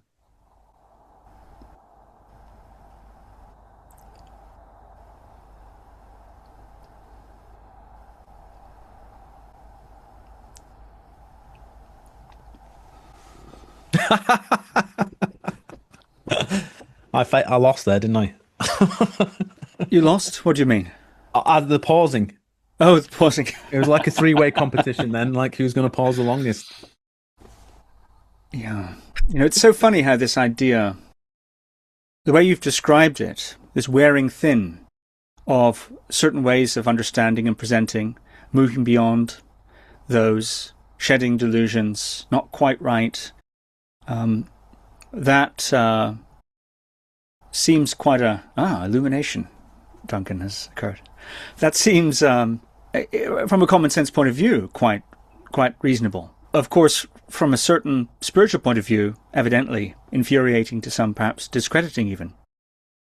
Does this guy even know what he's talking about? Even though you could argue, from a common sense point of view, the momentum you've described maybe is more trustable than one that starts with the answer and assumes from that point no misunderstanding in the teaching or one's understanding of it. In other words, from a certain point of view, it's almost more surprising that someone doesn't discard or nuance certain ways of teaching than it is that someone does.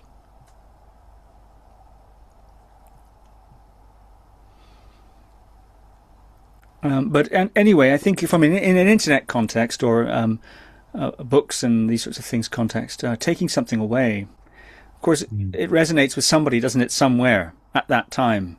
And even though you might have moved beyond it, to someone else, it's the bleeding edge of where they're at. Of course, it's your prerogative as the creator to withdraw things, but perhaps that's also a more generous interpretation of why people might be sad about certain things disappearing, videos and so on. Because these things can have a certain kind of resonance and meaning.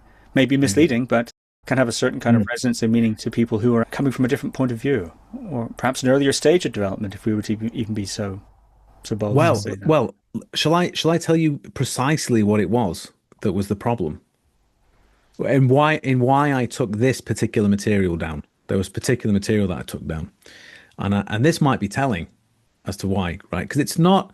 I don't want to mislead people. It's not like I'm looking at the material and thinking I got this wrong about the nature of awakening, or this part of the path, or this kind of a thing. That's fine if that's there. It's the best I've got to offer, so it's still there, right? The thing that I took down, the stuff that I took down, and why I had to take it down was this. It had within it this notion of progress, cultural progress, right? Being in love with our own false light. It ran through it like a foul stench, and it needed the window needed opening. And I don't know where I'm going with that analogy. It's not a great one, but that was there, right? So it wasn't precisely this, but I'll give an example of what I mean. But so like the idea that, perhaps there's going to be some kind of global mass ascension into a different state of consciousness. We're at the leading edge, of human development. In the entirety of human history, in fact, the history of the universe has led to us, right? The Western liberal, American, whatever, right? It's us doing our syncretic, practical, watered down Dharma with neuroscience, and like this is it, guys. Everything's led to this point, and we're about to do it. We're going to do the thing. Everyone needs to know about this. It needs to be made available to everyone across the entire planet. And then once we've done with this planet, we're going off into space to do the same thing there. Right? It was riddled with that, and that's what I removed. That's our cultural false light that we're in love with, that we're deluded by. That has no place being there. These things don't go together. Whether a culture is rising or falling, right? The nature of reality doesn't change. It's the same, isn't it? Why are these two things linked together? It's contaminated. And I'm contaminating what I care about the most with this delusion of the times. I'm contaminating it. Right. It's a kind of a similar thing to that idea of, what annoys me about people who lie about awakening, saying it's not available to people when it is, acting like gatekeepers when they're not. It's a similar kind of thing, and I take it seriously enough that I want to make sure I'm not doing that. Am I the one doing it? Right? Am I committing the sin? That, like you said, Steve, like, is it, sometimes it can be, it's your own shadow that you're looking at, that you're engaging in. But I take that seriously. Am I murdering the thing I'm claiming to speak on behalf of? Am I going to do that? Well, I at least know for a fact that that particular kind of delusion that was running through our culture has no place. It shouldn't be contaminating this teaching and what it is that I'm doing. So it's interesting that it's that I took down. I made a number of little documentary videos about it, tied up with Wiser, with the interactive gamified learning platform, which is itself, it's an artifact of that mindset. I had a research program. I had this, this is something accessible to everyone around the world, and everyone can be doing it, and we can be leading towards this wiser culture, research backed, this kind of a thing. And do you know what's coming to my mind? Yeah, integral. Oh, integral theory. Yeah. I mean, it sounded like you wondered whether you'd fallen into the trap of, like mindfulness, the way we see that marketed as what it is. But yeah, never never seemed to stop Ken Wilber, did it? No, and it still hasn't, has it? Yeah, yeah. Yeah. It always puzzled me, Mm. how all the amazing stuff that he's written, and it's all set up like a kind of corporation. Always jarred with me, but apparently not for him.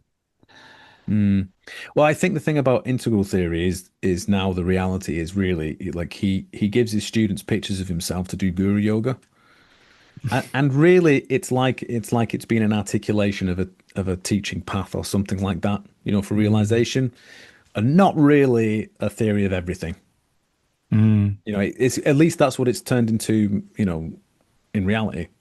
Yeah. As a lived experience of something, is that there's this interest in waking up, and perhaps it's just it has this seductive outer layer appropriate for people who live on the the west coast of America. Yeah. I mean, it's strange, isn't it? The positions that we find ourselves forced into or obliged to adopt. I mean, thinking about Daniel Ingram as well, he had that attempt to ruin his reputation from within Buddhism, and consciously done, by Buddhists, people who practice mindfulness, teach it. They read about karma, like that's their concern. Intentionally, consciously done. Yeah. And I mean, his response to that, perhaps, to move in a more scientific direction. I mean, that's my understanding of what I've seen him do recently. So set up a research program. So now there's scientific evidence. So if they want to come after his reputation, then they've got to get through that now. The experimental studies. But I mean, is that the ideal approach to be taking? I mean, there isn't one, is there? There isn't an ideal.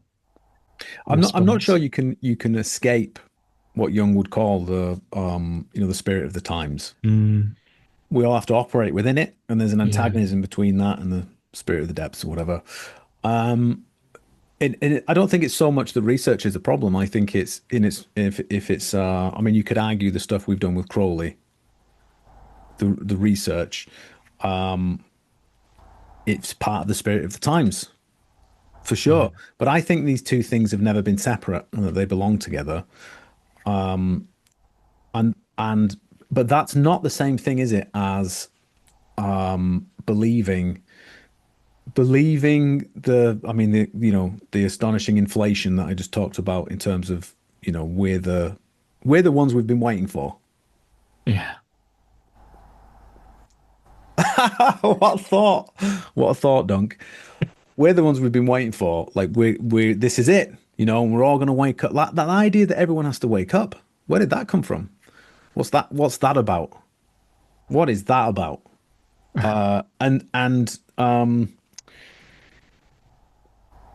Anyway, that's a different thing, isn't it? You don't have to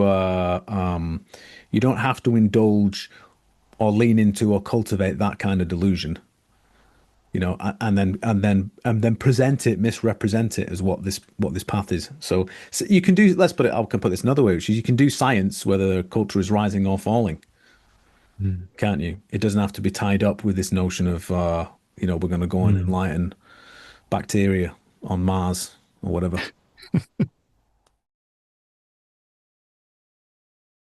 I'm actually curious. I hope we're not flogging a dead horse here. I mean, I think it's very interesting. This route that we've been taking, actually, even though it's on the surface about what it is, about some documentaries you didn't like and why you took them down. I mean, it is a kind of refining of what you actually think. It's bringing that out. That's the juice that's coming from the squeeze, to throw in yet another metaphor.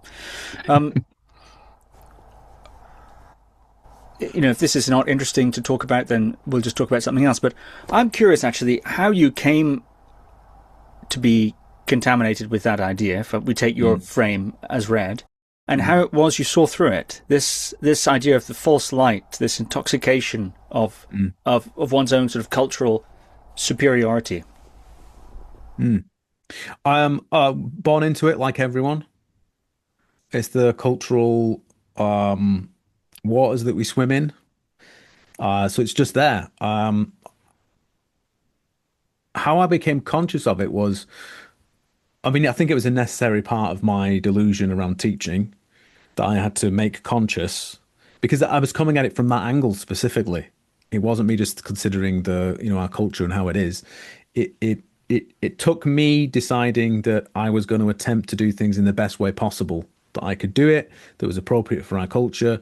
For me to do that and to be doing it, putting together a research program, running a pilot study, building the interactive gamified learning platform, making the documentaries, doing all this stuff, for me to start to realize, oh, hang on a moment, I'm trying to replace a human being, a living lineage of humans, with a form on a website.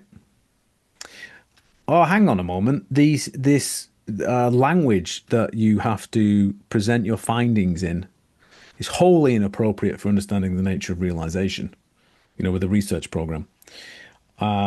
Surveying that field, seeing the state of the research, it was all of these things at that time, and then I'm thinking, hang on a moment, where do I get this idea from? How do I know that this is what I care about? I'm starting to see, by traveling through that delusion, I'm starting to see a divergence between these two, and that I've made a case of mistaken identity. Now, when did I make the case of mistaken identity? I don't consciously remember doing that. But it's obvious, isn't it, that it's everywhere in our culture, and it's very much been in spiritual literature for a long time. I would even say it must have been there when I was reading Crowley, because there's an easy misreading of Crowley, which is he talks about a new aeon, a new age, right? There's going to be this new age. He never talks about it in optimistic terms. He talks about a great calamity, a catastrophe. Who knows what it will look like? It's going to take some time, but it's awful things will happen first. He talks about it in this way. But you get this feeling with people who are into Crowley or into spirituality per se. There's always this sense that we've entered a new age and we're it. We're a new people. We're a new civilization. We're the beginnings of it. This is where everything starts to go right. We've left history behind.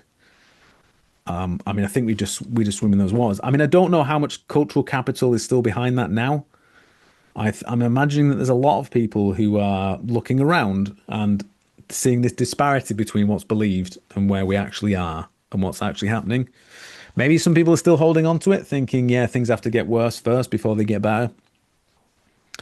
I'm not sure, but certainly, so it's like 10 years ago. But that might have been peak spiritual narcissism, culturally speaking. I was also at that time as well, I'd spent a number of years leading up to that, teaching in the US, in America. There's the speaking circuit. Non-duality is an industry. There's all of this stuff. And I was part of me doing the teaching stuff. Again, it was looking at that and thinking this is not it. Disappearing to go and teach some wealthy people how to meditate, whatever. That's not it. These aren't the same thing. This path isn't the same thing. Concerns about how you might fund teaching. Like if you're going to be a teacher, you have to teach all the time. It's a full-time thing. How do you support that? What do you do? So suddenly you've got these concerns, but they're not the same thing as the teaching. And it's easy to confuse the two. I think that if you turn down what's culturally available to you to support what's important to do, that there won't be a means of doing it anymore. And it's like, you know what? I don't know the way forward, but I know it's not that. So I'm trusting following what it is that I'm following.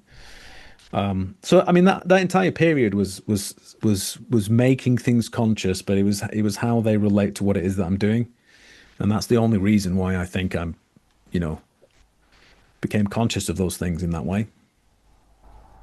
Do you see now, Alan, why I trained to be a counsellor?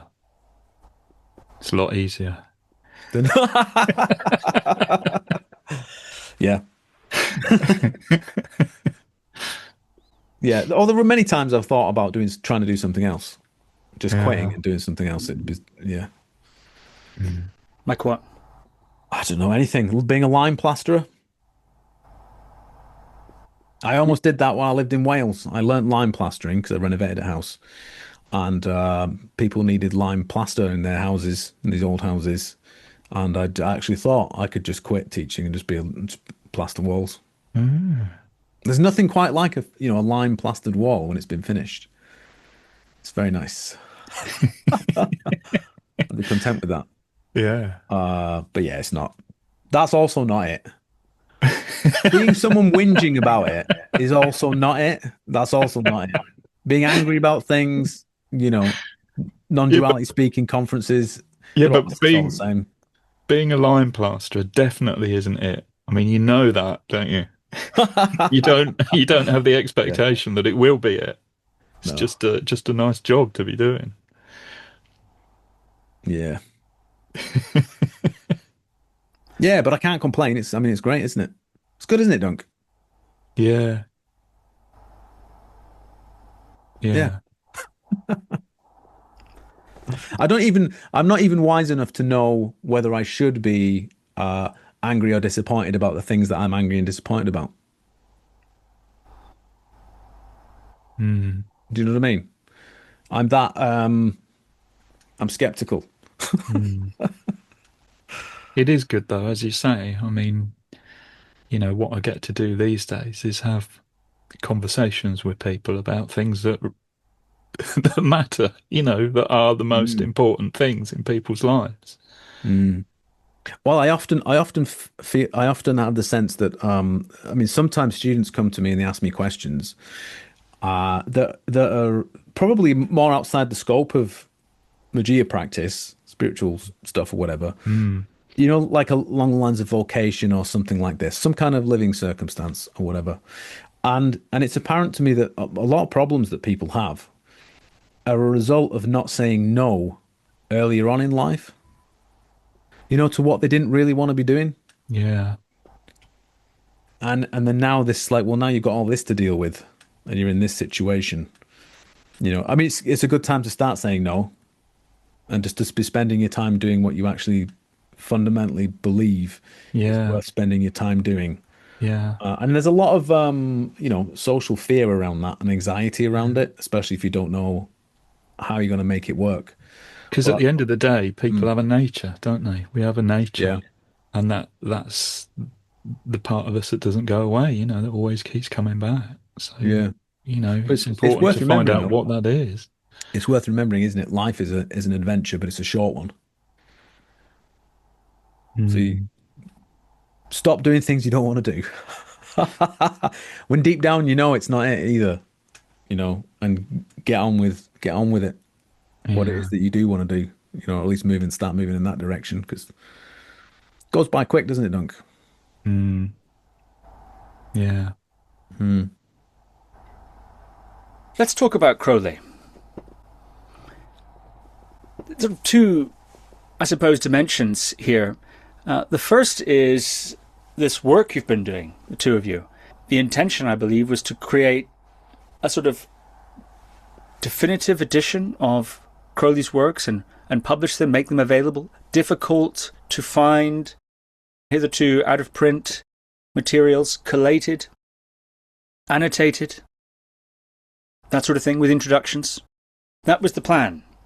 And it was well underway, in fact. I think Magic Without Tears you'd done. I found, and with a substantial introduction, which you published separately, Is a God to Live in a Dog? This essay, which I believe was to serve as the introduction to that. And this was halted. The publication was halted, legal challenges of copyright holders, that sort of thing. So, that's the project, right? And it seems out of that project, and articulated in this essay, is a view of Crowley which is quite different. Perhaps a bit inflammatory? to an extent, controversial. So it would be interesting, I think, to talk about the process, the sort of project itself, but also these ideas, this that you write about is a god to live in a dog. About Crowley, his life, significance, touches on these themes of faith, prophecy, etc., etc. Life as initiation and so on. The inner church, the outer church, this sort of thing, these distinctions coming out. So where to begin? Perhaps we could set up the project itself. Well, really, where to begin with this? I was asked by my publisher, would I be interested in doing a Crowley book, because his work was out of copyright. And I did him one better and said I can do a 10-volume set of collected magical works. That is very typical. It is, isn't it? It's why did I think? Do you know what I thought? I thought, we could bash these out in like a year or something. It won't take that long. How much work is it just to put some text together and so on? And the idea was that presenting Crowley's work and what was actually happening during his life and what the nature of his work is, for a new generation. To bring together, like you said, some of the less read stuff that he nevertheless felt was extraordinarily important to his work, and so on. And I wanted to start with Magick Without Tears, because that's it's a collection of letters that he wrote towards the end of his life. It's presented as if it's written to one student, but in the end it was a number of students. And he's basically forcing himself to explain everything. And I've always felt it's the best introduction to Crowley. However, it's only ever been published in an abridged or edited form. It was never organized according to the original idea he had for it. I felt like it could be presented as a single volume where the reader would have everything that they would need to do what he's instructing the student to do.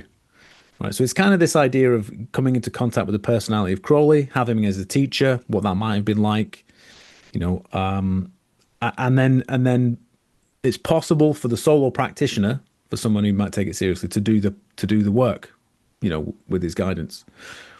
And that was the thought with the first volume. As for the introduction, that was difficult to do. I had to read all the literature on Crowley, which is an interesting exercise to compare the biographies, what people think is important, what other people dismiss. There's an academic field now called Crowley Studies. There was a book called Aleister Crowley in Western Esotericism, published by Oxford University Press in 2012. So it's like the beginnings of a bona fide academic concern field or whatever. So it's worth pointing out, perhaps, at this juncture, that what you're doing there, Alan, is going very much against the mainstream. I mean, the mainstream idea at the moment is, Crowley is this sort of not very nice person, morally suspect, that, this idea that we need to get past Crowley. There's this idea of post-Crowleyans, isn't there? Yeah. Within Thelema, that somehow the trajectory of Thelema is somehow to jettison Crowley or get beyond him. I mean, and I think what you've been doing in your work is basically taking him, on the contrary, at face value,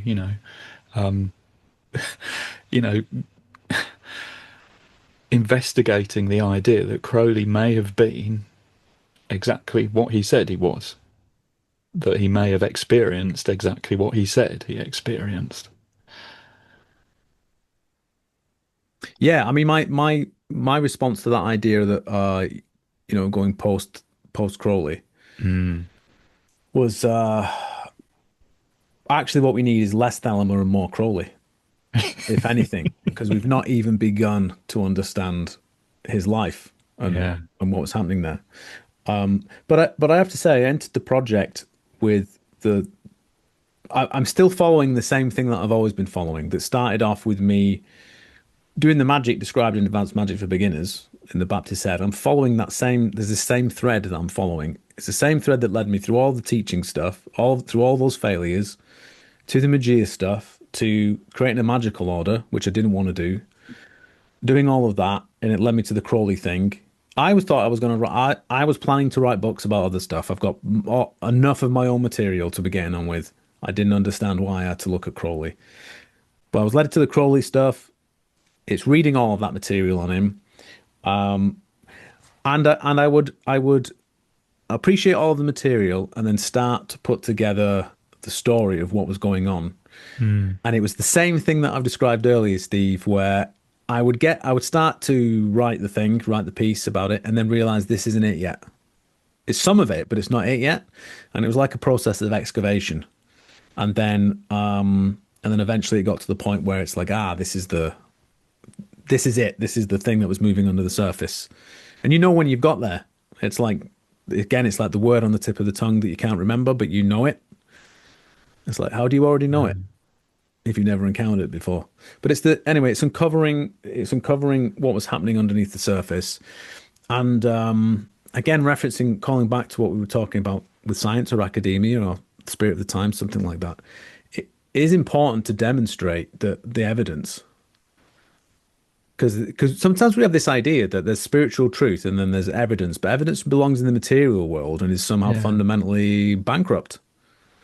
Yeah. On the contrary, it's the reality of the situation, and the evidence that's all there is evidence that this is what was the nature of his life.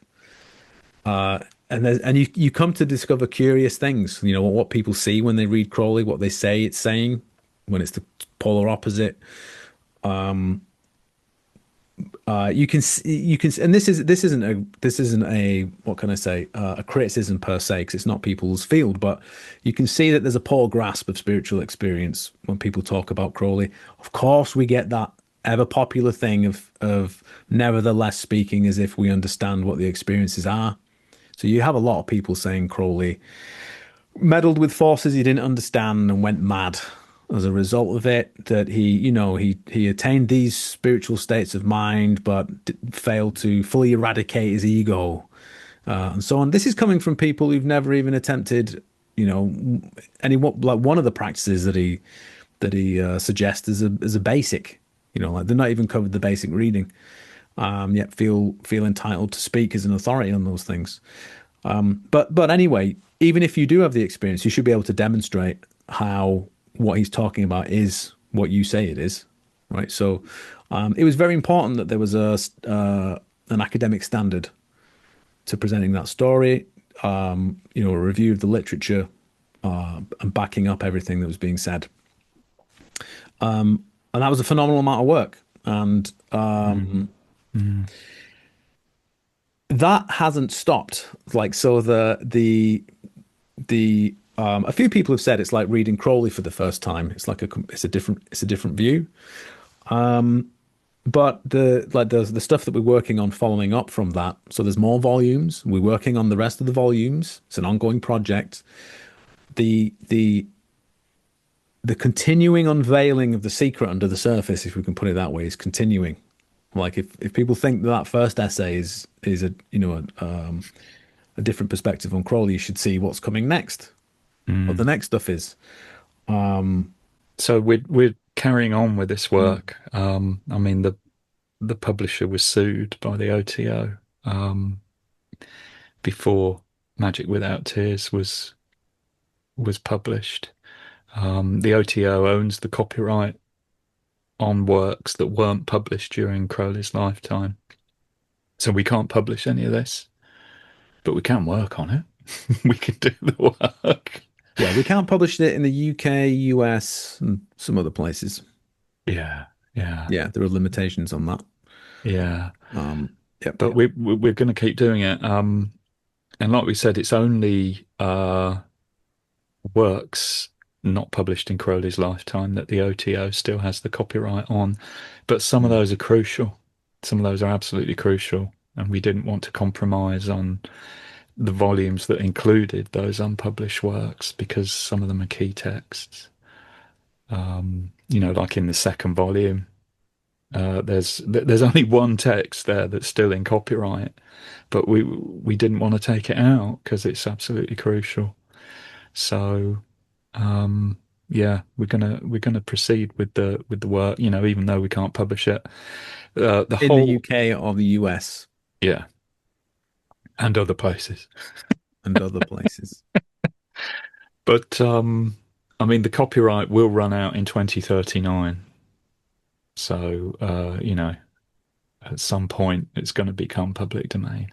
The other thing I was saying earlier, wasn't I? The other thing that bugs me is it's people in America who are deciding,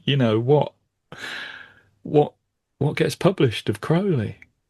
A British national treasure. And yet it's Americans who seem to own the copyrights and have the say, which is strange, but that's the way it is. It's worth pointing out that they only own some of the copyright, which was also acquired, I don't mind saying, in an immoral fashion. We don't have to go into that, but nevertheless. Yes, but as long as we're not, what can I say? There's a way forward, isn't there, Dunk? And we're going to proceed hopefully, with it. Yeah. And so the next volume is the Equinox of the Gods, dealing with the Book of the Law. But the third one is about his work on what we're calling the Chinese wisdom, which he considered to be the most important thing he'd ever worked on, bar the Book of the Law, but he can't take the credit for the Book of the Law. And it's an area that's been given very little attention, mostly because it's been covered over by nonsense about UFOs and aliens because of an extraordinarily poor student he had called Kenneth Grant, who let's say he was gifted a portrait that Crowley wasn't a great draftsman. And he's got this image, and it looks a little bit like an alien because of the shape of his head. And Kenneth Grant made this story about how it's a trans-Plutonian something or other. And you see this online now. If you go on YouTube and look up Aleister Crowley, there'll be people talking about how he did magical workings that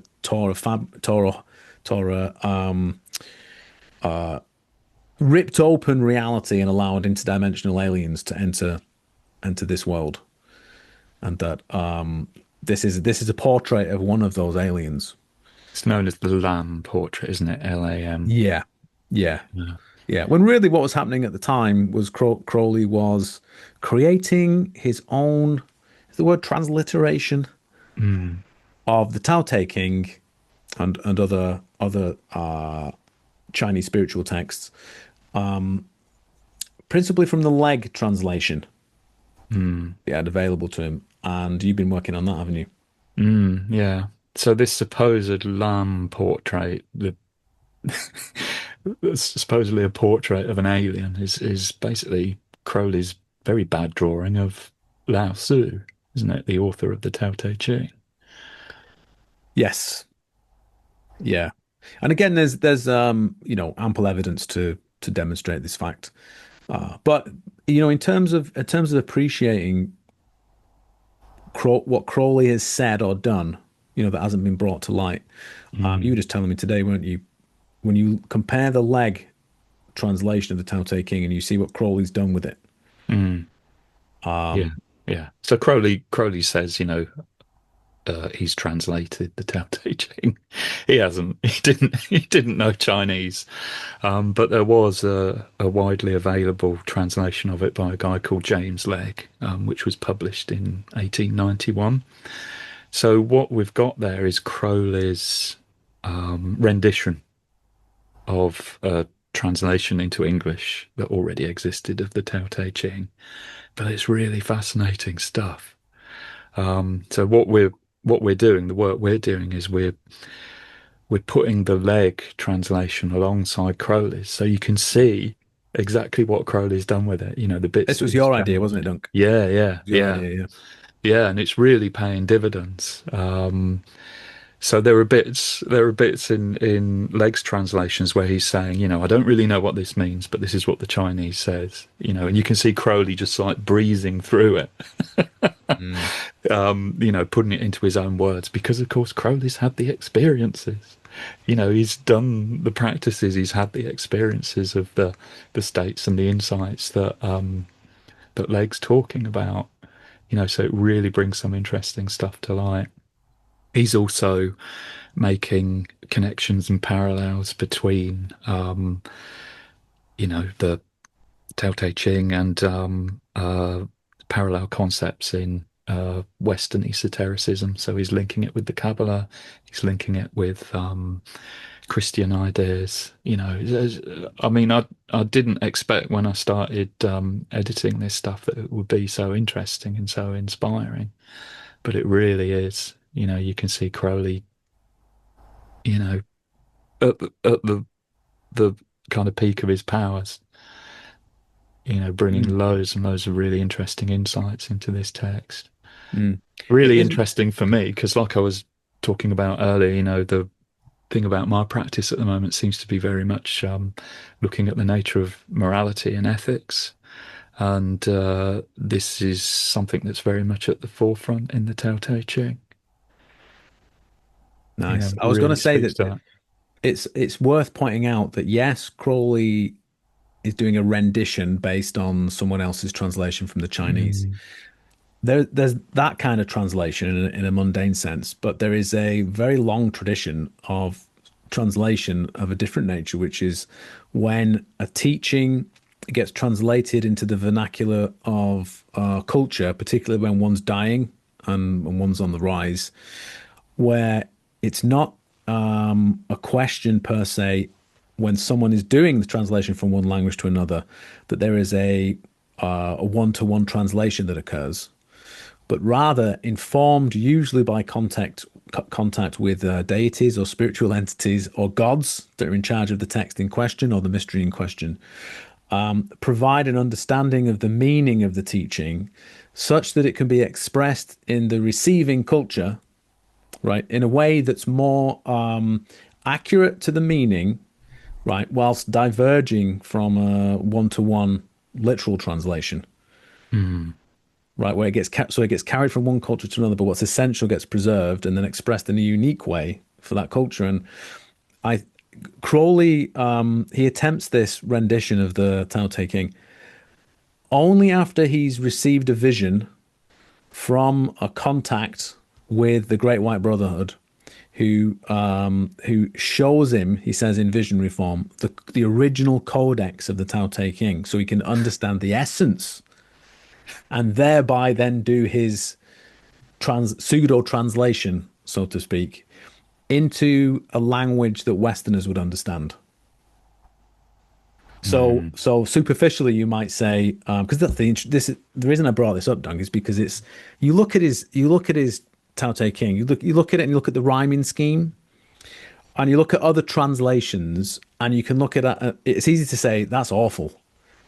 You know, the rhyming couplets and it's terrible. It's not even a real translation. It's the worst. It's the worst that's on offer.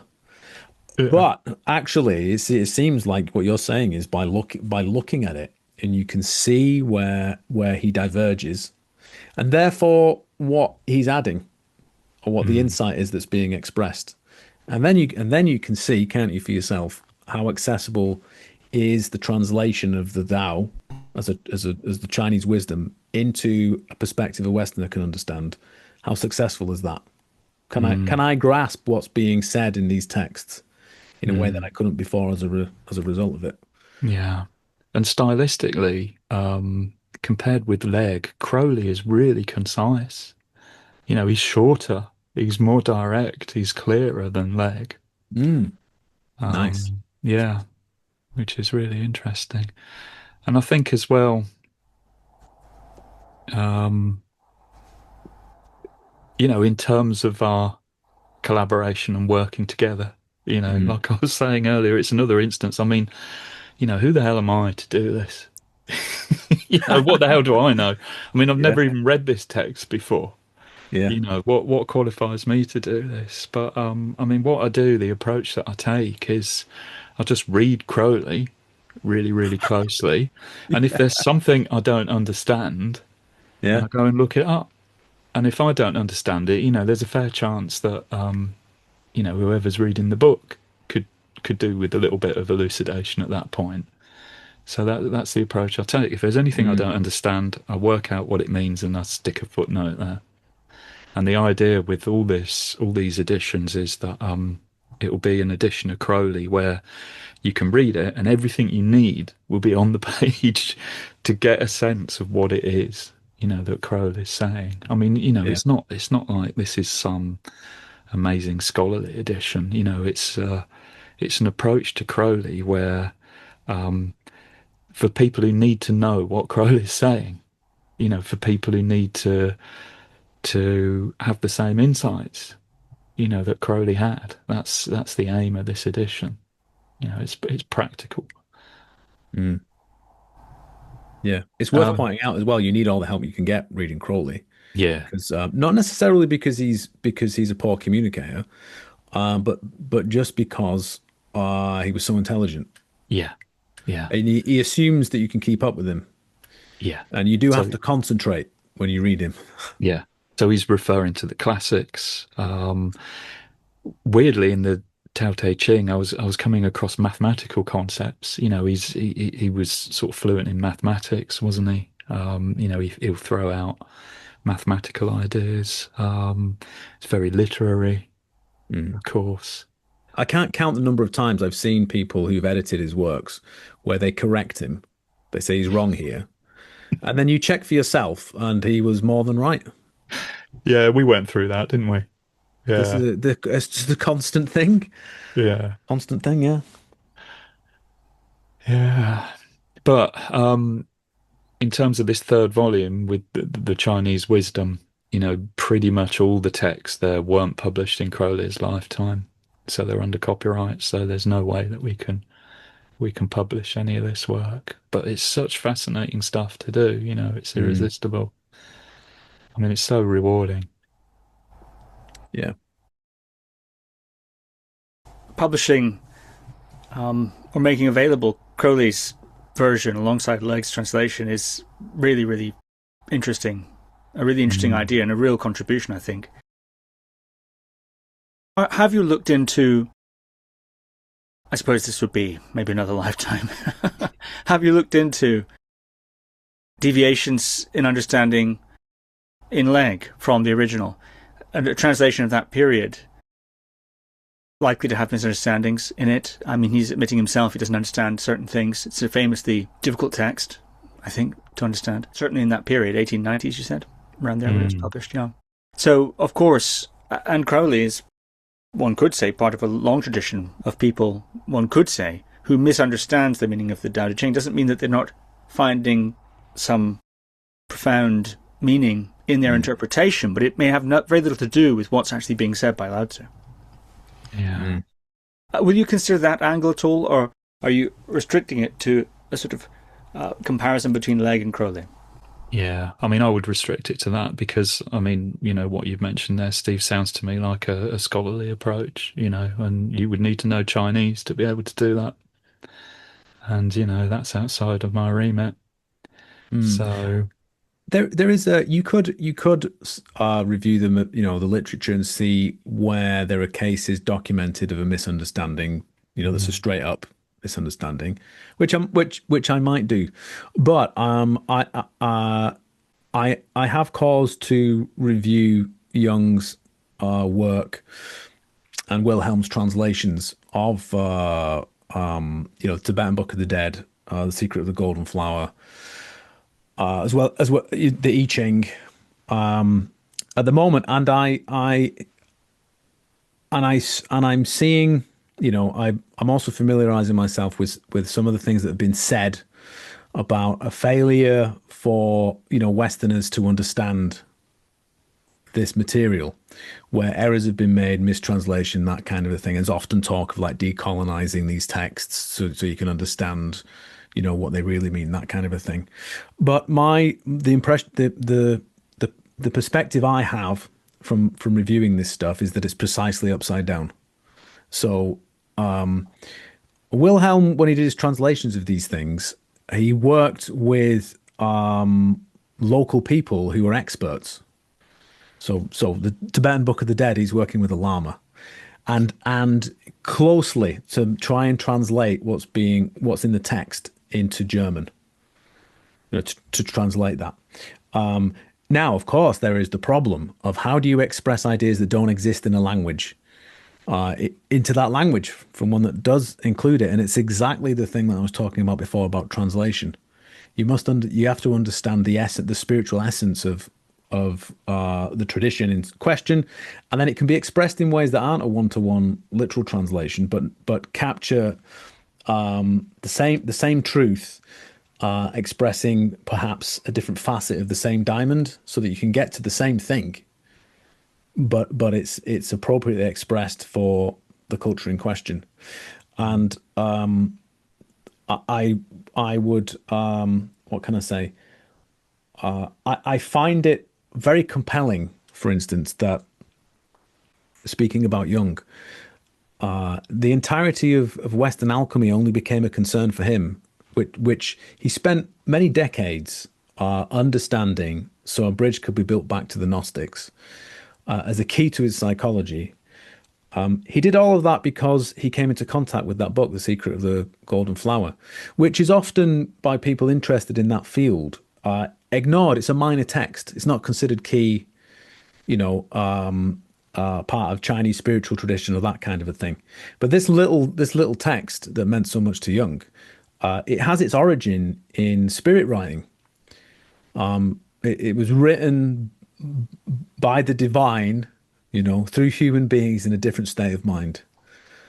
And I find that a compelling coincidence, shall we say, that we find instances of this phenomenon as the repeated wellspring of spiritual tradition, you know, whether that's in China or it's in the West, and this movement between cultures, this cross-pollination, through that means.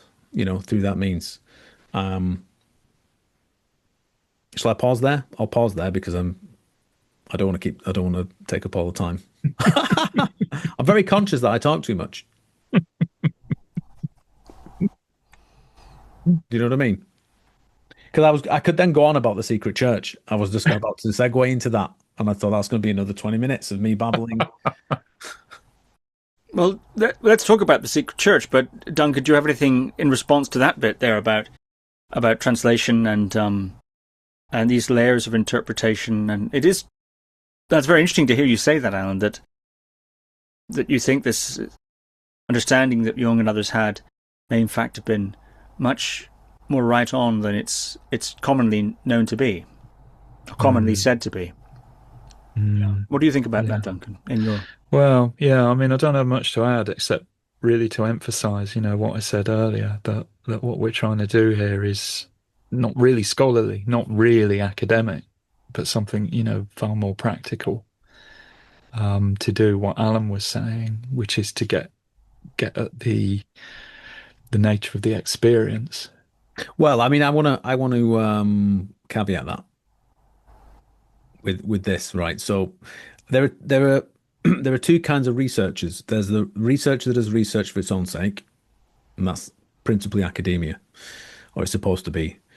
Of course, career, greed, pettiness, they're really the motivations behind most of academia. But then there's another kind of researcher where the research is in service to something else. Now, that kind of researcher is always superior to the first kind. The first kind hates the second kind.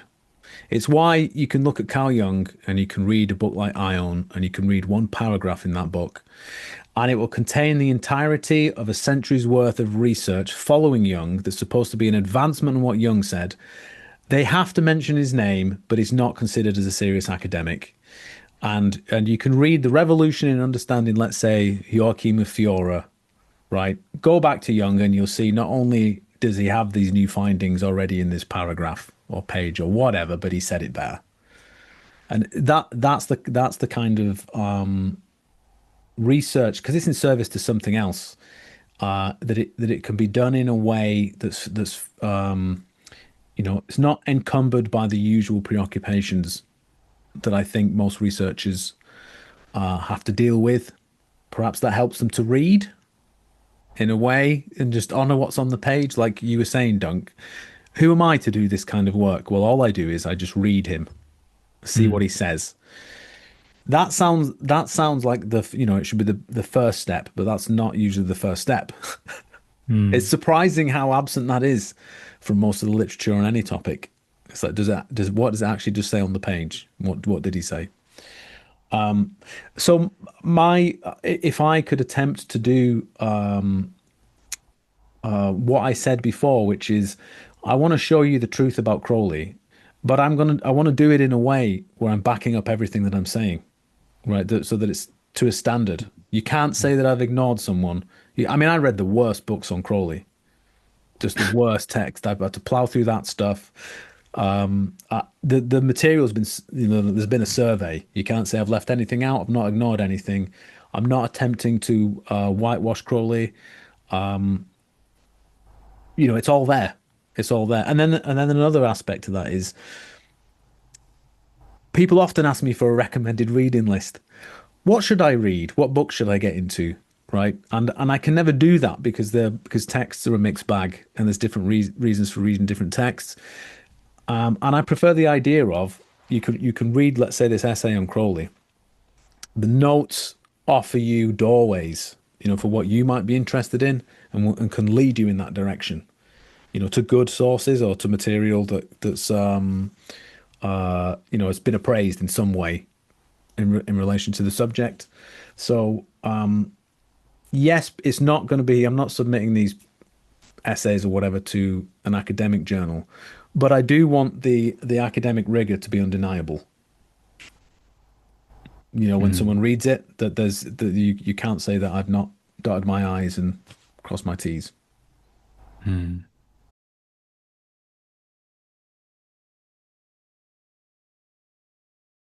Yeah.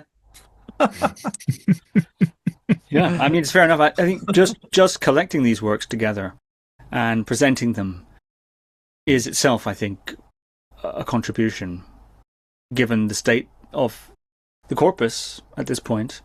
It's itself a contribution.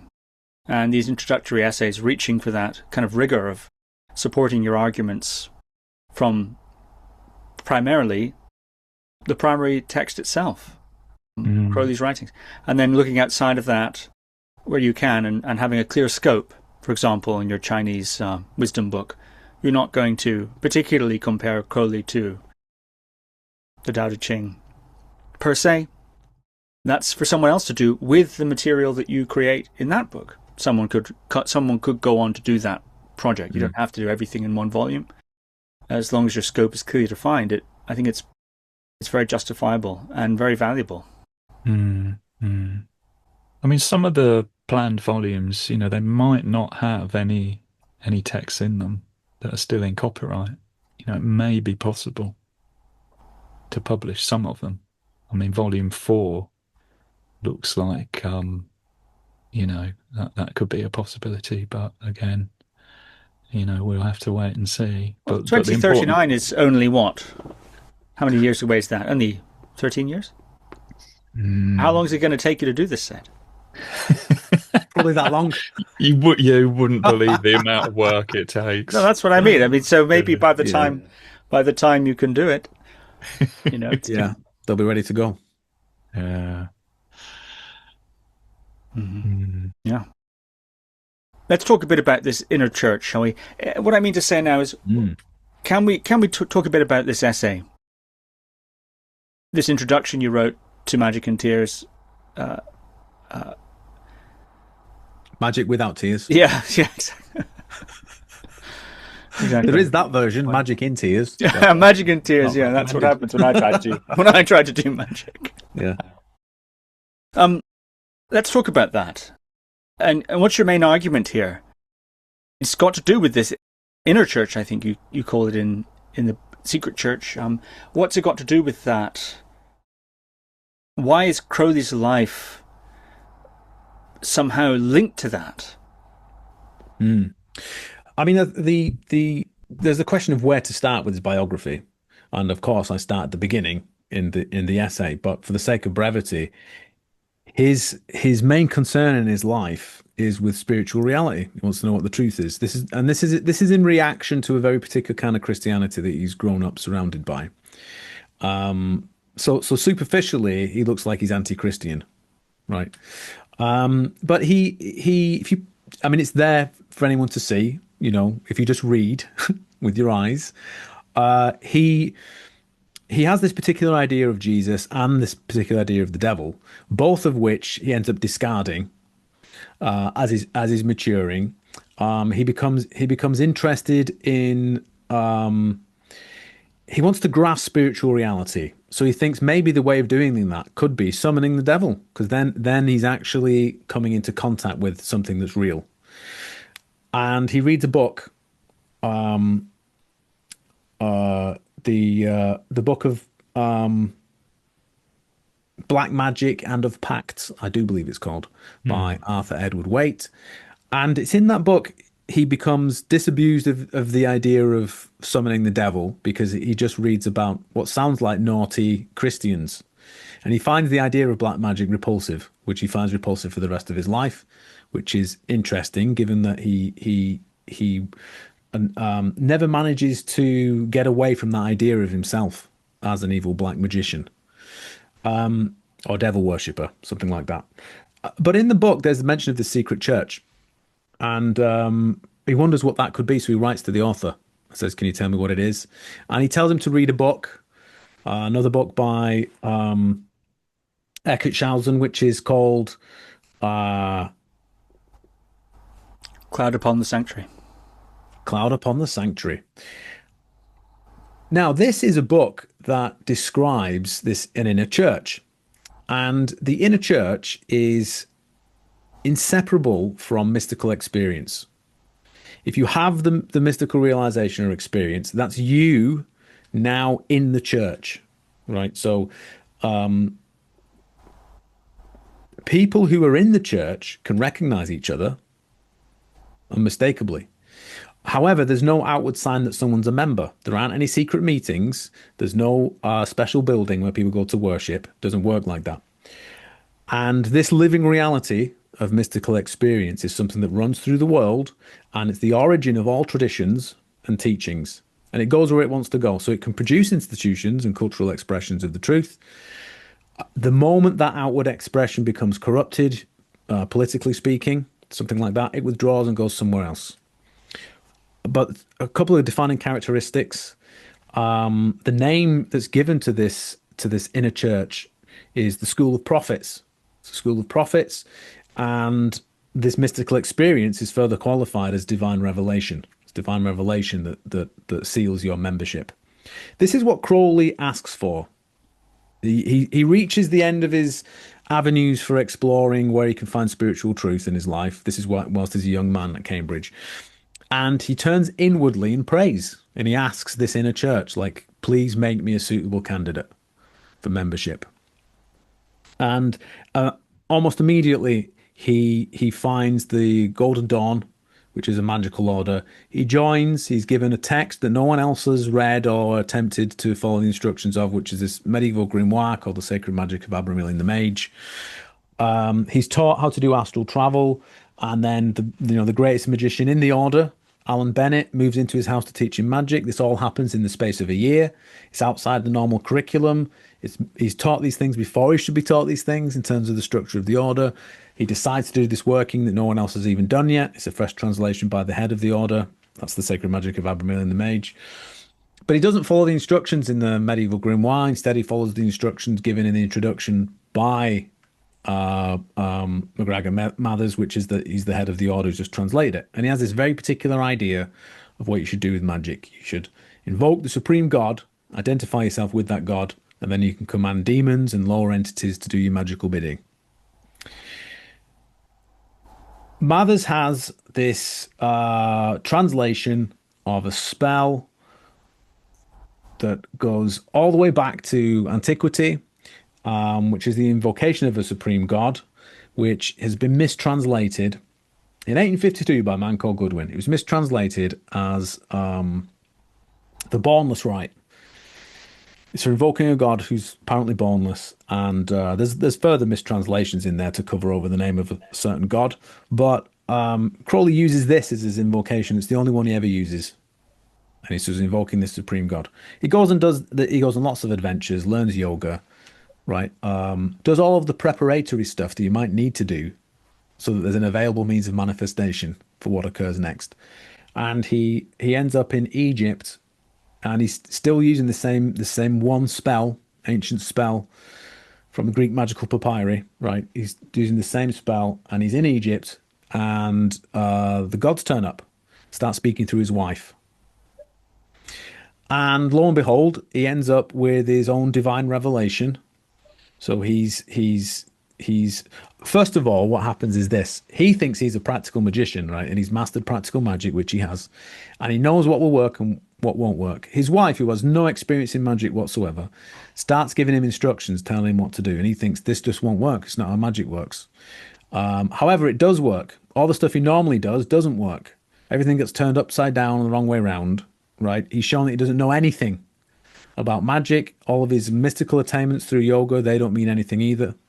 And they say, we want you to do this work for us as a prophet. And he stipulates a condition. He wants samadhi. He's never had samadhi before. He wants samadhi, full-blown samadhi, and then he'll do it. And then he's given instructions to receive a text in a room for 3 days straight, where he will write down 3 chapters of what comes to be known as the Book of the Law. He sees in his mind's eye an angel, his holy guardian angel, dictating this text to him, and he's writing it down. In the middle of writing the text, he has his samadhi, as promised. And then he has this book. It's worth pointing out that it is actually in the Book of the Law text.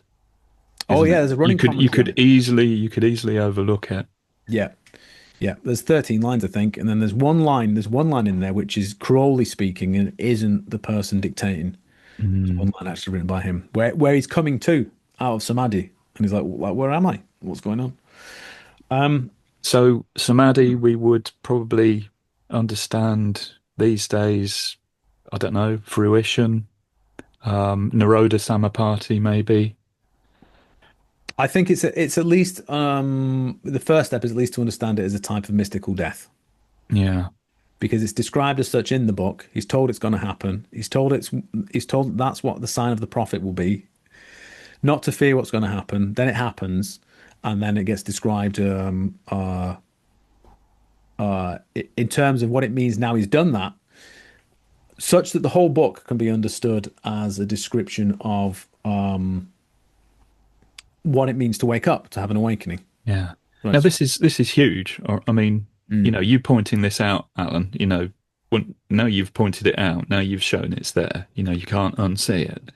Yeah. This to me was huge. So Crowley asks the gods for something in return for which he promises to be their prophet. Yeah. So he asks for samadhi. He's asking for awakening, for enlightenment, and it's just given to him. It's just given to him. There's no cause for this. He's not doing any actual practice or something. He's just writing down words in the room that his wife is saying. His wife wasn't saying those words. Right. She wasn't in the room. Some people think that she was in the room saying these things. Yeah. Yeah, but then you'd have to explain, again, going back to the evidence, I won't be too tedious or whatever, but then you have to wonder why 20 years later he's writing in a journal whilst he's hallucinating with a fever. Maybe this is what was wrong with me when I was receiving the Book of the Law, because how else would it happen? I think I had a lesion on my tongue and it was infected. Yeah. And that allowed me to hallucinate. Perhaps that's what the mechanism was for receiving the book. And then yeah. I mean, and what we struggle with in the second volume of these collected works, Equinox of the Gods, which is about the Book of the Law, is how bad Crowley is at giving an account of what actually happened. He fails again and again and again. It's very, very strange. But doing the work you've done, you can dig it out. There is. Well, I mean, it's there, and I mean, part of the evidence is the response to it. That event. So he's receiving this book. He's had his divine revelation, and he's joined the school of prophets, which is what he asked for. Yeah. So you mentioned about the inner church. There we have it. So what's membership to the inner church? Well, we can say from this instance, it's the speaking from a different state of consciousness into being a spiritual text. That seems to be part of it as a divine revelation, right? Well, we see that, don't we, with The Secret of the Golden Flower? We see it with Julian the Theurgist, with the Chaldean oracles. And so on. Like this is and another variation of this, of course, is the Turton in Tibetan Buddhism and the Termas. It's the same phenomenon. Anyway, so in terms of an inner church, this movement and what happens and how the translation happens, and where things have to go to be planted so that they can produce fruit, and so on. You start to see that movement within history. So you can see that movement in Crowley's life. That's what came out from the work, was seeing this movement. But there is a cost to the individual that does it. And for Crowley, I mean, it's remarkable. It's remarkable that all of the biographies written on Crowley, no one talks about the samadhi in the middle of the text. Crowley has an encyclopedic knowledge of yoga, right? Never talks about the nature of the trance, never references it. Doesn't catalog it, doesn't say what it is, right? Apart from in 3 places. In 2 places, he tried a commentary on the Book of the Law, both of which he hated. He thought they were awful. In there, he has to talk about it, and he dismisses it as a trance. He's just like, yeah, it's just a trance that happened, or whatever. In another one, he talks about how, in a variation of that commentary, he does talk about how it's like union with his angel, something like this, or with a particular deity in the book had it, that kind of a thing. But it's only in another commentary that he wrote from a different state of mind, right, that fulfilled the instructions in the Book of the Law itself, or a commentary, where he admits that this was part of the deal that he'd made. He'd got what he'd asked for. He still doesn't call it samadhi, but he admits the trade. Now, the trade is repeated 3 times in his diary at the time in 1904 when he receives the book. 3 times he asks for it, for samadhi. This is what I want. So he's referencing the deal he made. But so why this kind of strange suppression of what happened? Because what happens with that commentary, the comment D, where he admits this, that gets conveniently lost and locked away in a solicitor's vault, until after he's dead. And no one really pays any attention to it. And people even misread it and think parts are missing or something like this. Well, if we go back to what happens after he's received the book, he acts as if nothing has happened. He doesn't know what to do with it. He tries to dismiss it as an appendix to his collected written works, a curious case of automatic writing, this kind of a thing. I mean, it takes a long time before he starts to suspect that the angel in question might have been his holy guardian angel. It takes 20 years before he starts to admit, I am the prophet of Thalama that was described in that book. You see this curious thing, and again, this is all evidence, it's all there. So it's like, you see this curious thing where whenever he tries to fulfill the responsibilities of the book, because the book contains instructions, what you're supposed to do with the book. Whenever he tries to do anything with the book, he does an awful job. But when he's doing anything that's got nothing to do with the book, it's really good. So like he can write 8 lectures on yoga, which is just amazing. Little essays toward truth, phenomenal. All these texts, right? But when it comes to the book itself, what he's supposed to do with that, it's pretty bad. So he has to publish the book, and there's instructions for doing it. He does it like 10, 20 times or whatever. He tries to print the book. It's only 1938. Is it 1938 or 1936? I think it's 1938 that he publishes the Equinox of the Gods. Finally, he fulfills his function, prints it the way it's supposed to be printed.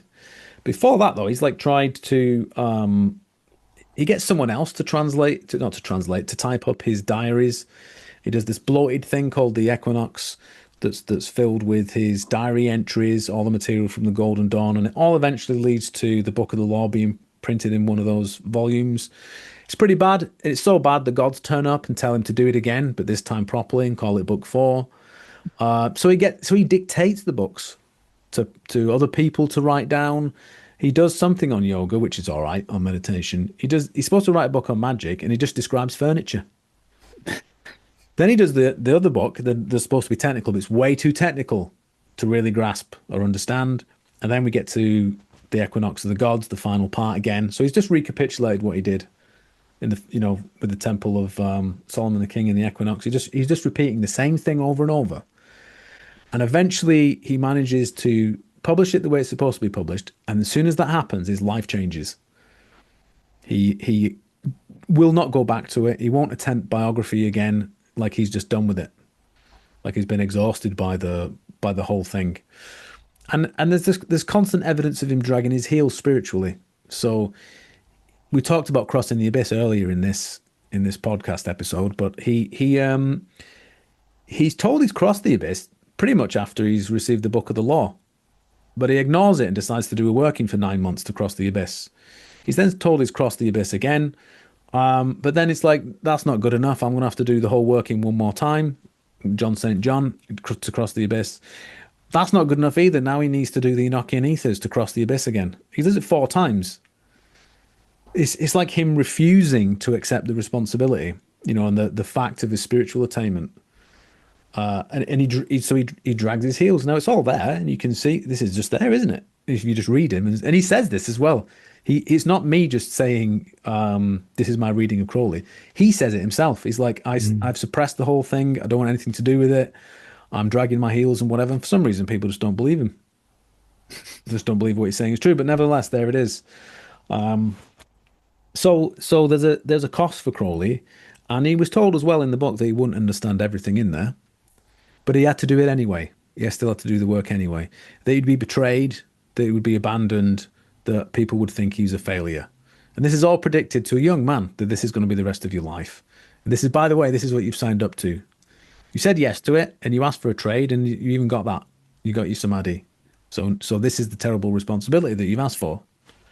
Hence the repression that he has in himself. But the book also says you will appear like a beggar, right? But secretly you'll be a king. You'll be raised up, which is true because we can document his, his spiritual life, his inner spiritual life.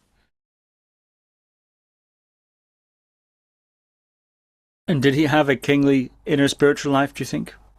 Oh, absolutely, yeah. He's usually often depicted, isn't he, as sort of depraved and ever increasingly tormented by madness and so on throughout his life. But you see the opposite.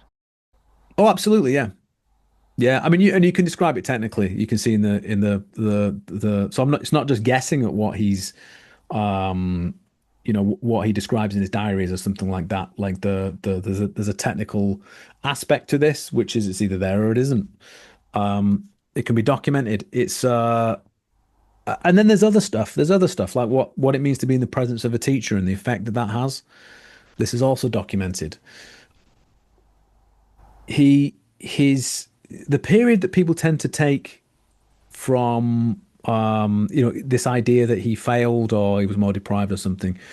In the early 1920s, he spent some time at what he called his abbey, where he was trying to live a different life based on Thelema.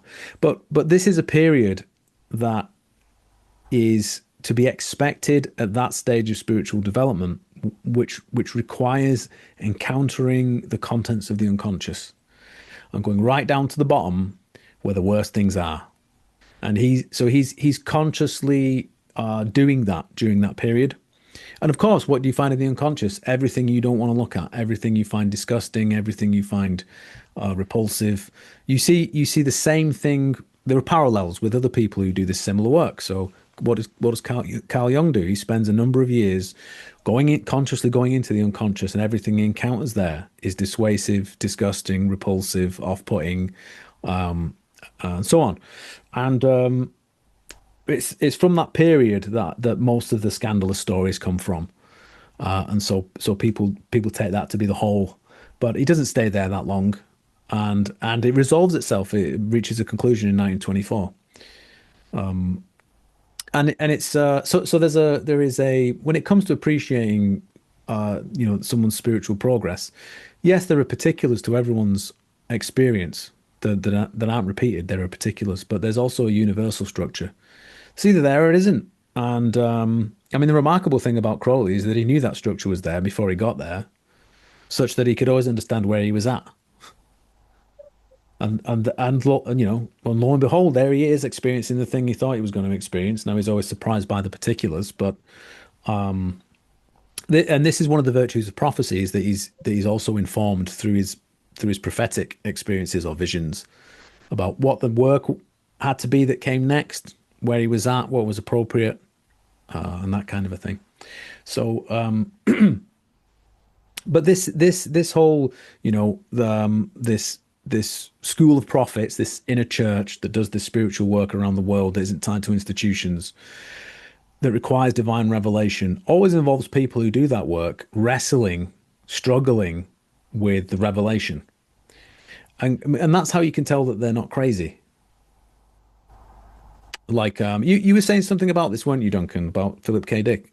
Yeah, I mean, Philip K. Dick's experience is often written off as psychosis or induced by drugs, and he did take a lot of drugs. But I mean, reading the exegesis, which I'm doing at the moment, the thing I'm blown away by is how careful and reasonable and doubting he is. I mean, some of the passages I was reading this morning, he was saying, I've seen the nature of reality, or I think I have. If I haven't, I'm really, really sorry. But I have. I know I have. And you don't. This is precisely what you don't see in psychosis. In psychosis, there's often the terrible thing in play. There is a terrible sense of certainty. I am the Messiah, and that means I have to do this and I have to do that. But with Dick, we see him sort of questioning himself, doubting himself, and working things out. Trying to work out, well, could it be this? Could it be that? And that's why the exegesis is as long as it is. One of the texts that we've got in that volume 2, Equinox of the Gods, we've got Liber 31 by Frater Ashad, haven't we? Which casts some light on the Book of the Law, but very, very different. And I think you do see a lot of psychotic traits in that text. It was horrible editing it. I really hated reading through it and going through it. There's a lot of sort of reaching for things. This has to mean this. This has to mean that. A lot of you can feel Ashad wanting to be able to demonstrate certain things, and kind of clutching at things there, and it's not a pleasant experience to read it at all. And I suppose that's the difference, that there is no structure underneath it, is there? There's the reaching and the assertion. Yeah. But there's nothing underneath to there's no contact with reality. There's nothing underneath to we say a universal structure to recognize.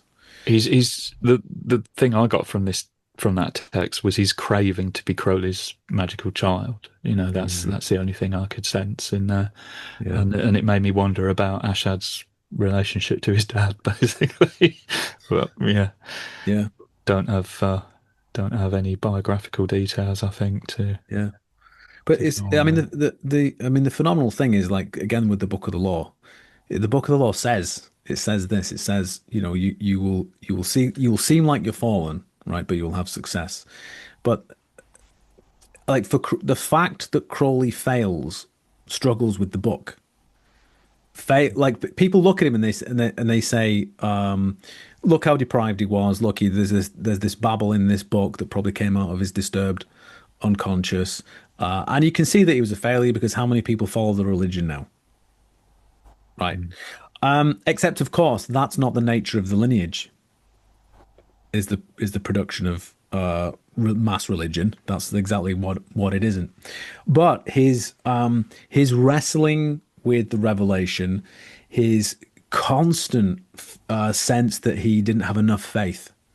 This is a constant throughout his life, that he fails in terms of faith, that he failed to do what he needed to do because of a lack of faith.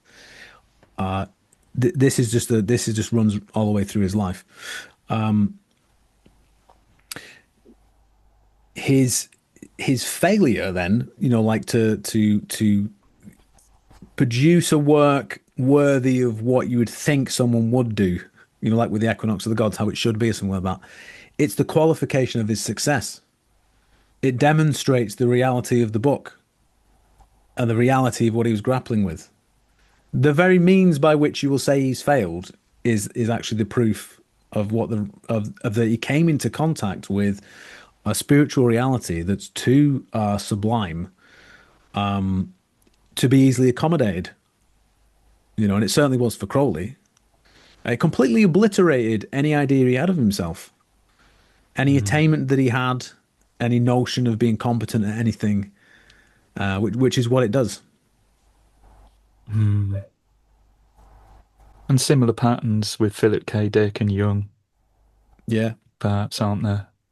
Like with Jung, had to suppress the Red Book for decades and decades. Whilst all these rumours circulated that he'd had a psychotic breakdown, that was how that material was seen during those times.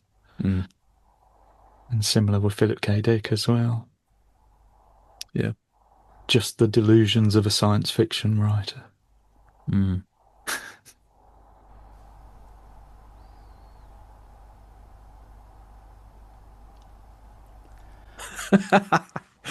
Which part of this view of Crowley do you think is the most counter the mainstream view, I suppose, or even the view within his own organization, his own religion? Which part of it? Is it the prophet part? Is it that everything that looked like a failure was actually a success? What do you think, Dunk? I think the most anti-mainstream thing that you're doing with this, Alan, is taking Crowley at face value, entertaining the possibility that he had the experiences he had and he was what he said he was. Well, I mean, it turns out that he is what he said he was. Yeah. He wasn't lying. And that I think that is a surprise that will even come as a surprise to Thelemites. Because you do get that bizarre thing, don't you, Steve? You get that bizarre thing, and it doesn't have to be just Thelemites, but like any group where they don't really believe the thing that they've signed up to. There's just, very curious. It's very curious, like I mean, there are people who follow Thelema who just think it's a good philosophy. I mean, there's no better example than Christianity for that. There's lots of people who go to, members of a church or whatever. They don't really think Christ was the incarnation of God and that he died and was resurrected. They just think it's a nice philosophy. Do you know what I mean? Like, so I think that there's, what can I say? For me, I think the reality is far more stark when it comes to Crowley. Like, maybe he understated the problem. Maybe he understated it, because it's a shocking thing to have something turn up that completely, it looks like it's arranged the details of your life, right? Smashes into smithereens your idea of being competent in spiritual or practical magical matters.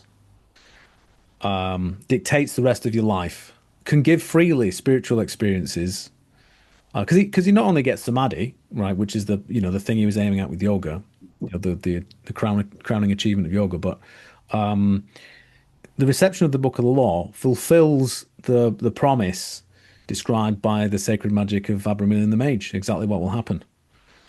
He gets that as well. He gets these things for free, despite his training, despite his competency. Gets turned upside down, like smashed to smithereens. Like, here's all of this stuff, and that's nothing. And by the way, this is going to be the rest of your life. I mean, it's pretty... and by the way, you won't understand all of it. You'll have to live on faith and prophecy. That's what's going to happen. I mean, it's pretty... and we're going to dress up the teaching, by the way, in the most repulsive way possible to your culture. Have a nice life. And it says all of this, and then the whole thing happens. This is the reality people are saying they want contact with. It's worth pondering what that means. You know, we were talking before about how everyone's supposed to wake up. You know, that notion that we will all wake up and everything will be great. I don't know why everyone thinks everything will be fantastic if everyone woke up. It can be a challenging place to be. I'll leave it at that. Yeah, but sorry, go on. Well, I was going to go precisely there, actually. That what are we to take from this reading of Crowley? What are we to make of it? It doesn't sound very appealing. It doesn't even particularly sound very inspirational. It sounds harrowing. It sounds yeah. It sounds awful. Yeah. Actually, why would anyone? I mean, he perhaps didn't really know what he was getting into. Not really. Why would anyone want to go anywhere near something like that? Wow. Eternity in the arms of Nuit. It's a good question, because if you do you only want what you profess to be the beloved, right? When she's presentable in a nice dress, wearing lovely makeup, or do you still want her in the morning when you wake up and turn around to look at her face and she's got snot smeared on her cheek and her breath pongs and whatever? You claim you want the beloved, right? Is that true? People have this idea, get into spirituality, it'll all be love and bliss and it'd be wonderful, as if that's what spirituality is. But spirituality's never been that. It's never been that. It's been the weirdo at the edge of the village who provides a function. There's a function that they provide. So of course you can get, it's a conjunction of opposites. So you get the beautiful with the ugly. Let's put it that way. But that's not if that's the reason, if one of these is a reason to do it or not to do it, you shouldn't be on the path. You'll either get stuck, you'll contaminate it, you'll murder the thing. And then it's worth saying this, by the way, about Crowley. The path involves you traveling through your own particular shadows. He had his own particular shadows, some of which involve this element of public humiliation. Right? Yes, there's a universal structure there, but you shouldn't confuse following the path with playing out someone else's shadows. That's a huge mistake to make. Yeah. So you shouldn't think, if I want to do what Crowley did, it means I have to be, do these deprived things and then be hated by the world. That doesn't necessarily track. Yeah. So sorry, Duncan, you were saying something. Yeah.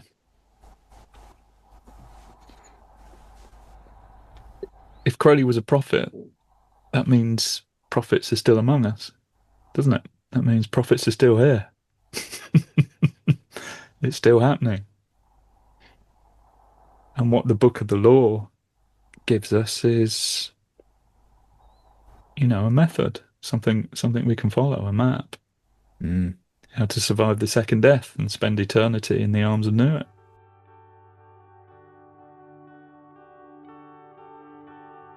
Yeah, which isn't a bad message, is it? Don't fear death. Death is a lie. There's something else on the other side. It's pretty good.